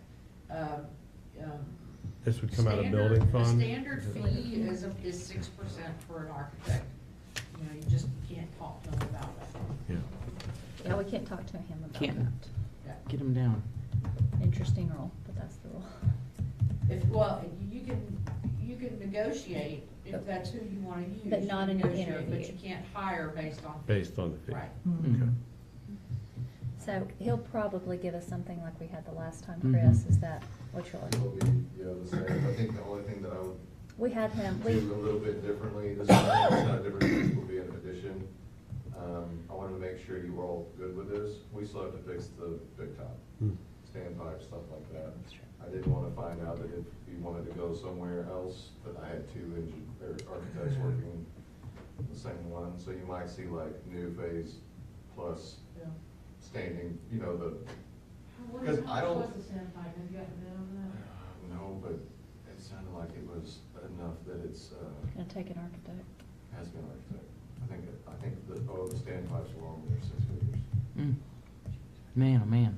For Yeah, I something we're just- gonna turn But in. we still have kids So in that. if you look at our dates, I don't think that And we will for years. if you were to not get a millage or, If I the mean, we. village doesn't Even pass if and we haven't done even So if they it, we wanted to That's the do it dice roll. today, it'd still be years. We This could is get a the plans hard done one. and wait, you know, Well, that's what I Yeah. would probably do, is do that. but we need you to. could get the plans done and wait.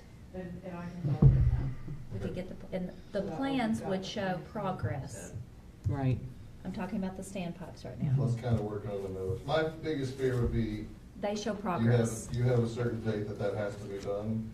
And if you were like, I don't want to do, but here's the millage, and then we lose a millage, and then don't have enough time to do that, and then. Then we're now in trouble. Distressed, Yeah. so. So if you had the, can go ahead, like you said, and develop plans. the plans for the standpipes. so we'd be ready just We'd be to ready go, right at the drop. which is not as much as the standpipes. The plans would not be, but it does show progress towards what they've asked us to do, which we're doing right now. Yeah, and they're good with us right now, they're good. Smoke detectors, February. We're gonna say 4th, 5th, 6th, or 5th, 6th, 7th, somewhere around there. Yes, smoke detectors, 1st February. Tentatively. Yeah.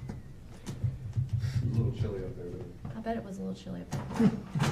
This isn't necessarily something that should affect what we do. Yeah. Just thinking forward, if we do this in February, right, we're gonna, come May, we're gonna have at least 2 new board members and maybe 3. We're committing them to this plan that we're agreeing on now, and we're going to make it a campaign issue for these 3 seats. Not saying that needs to change what we're doing, what we're talking about, it's just something, hey, to be aware of, we're gonna Well, make this I an think issue they're for that aware. election, and it may be a good thing to make this an Mhm. issue for the coming election. Yeah. I'll whip them But- if they say they're not supporting it. But it's I'll- gonna Oh, be, yeah, they it's don't- gonna be something that it becomes an issue for these candidates, for these Right. seats to. Do you think it would have been, I'm just gonna ask, Do you think it would be an issue whether you all went ahead or not? Like, whether in February you did something with an architect? I think the question would be asked to somebody running anyway.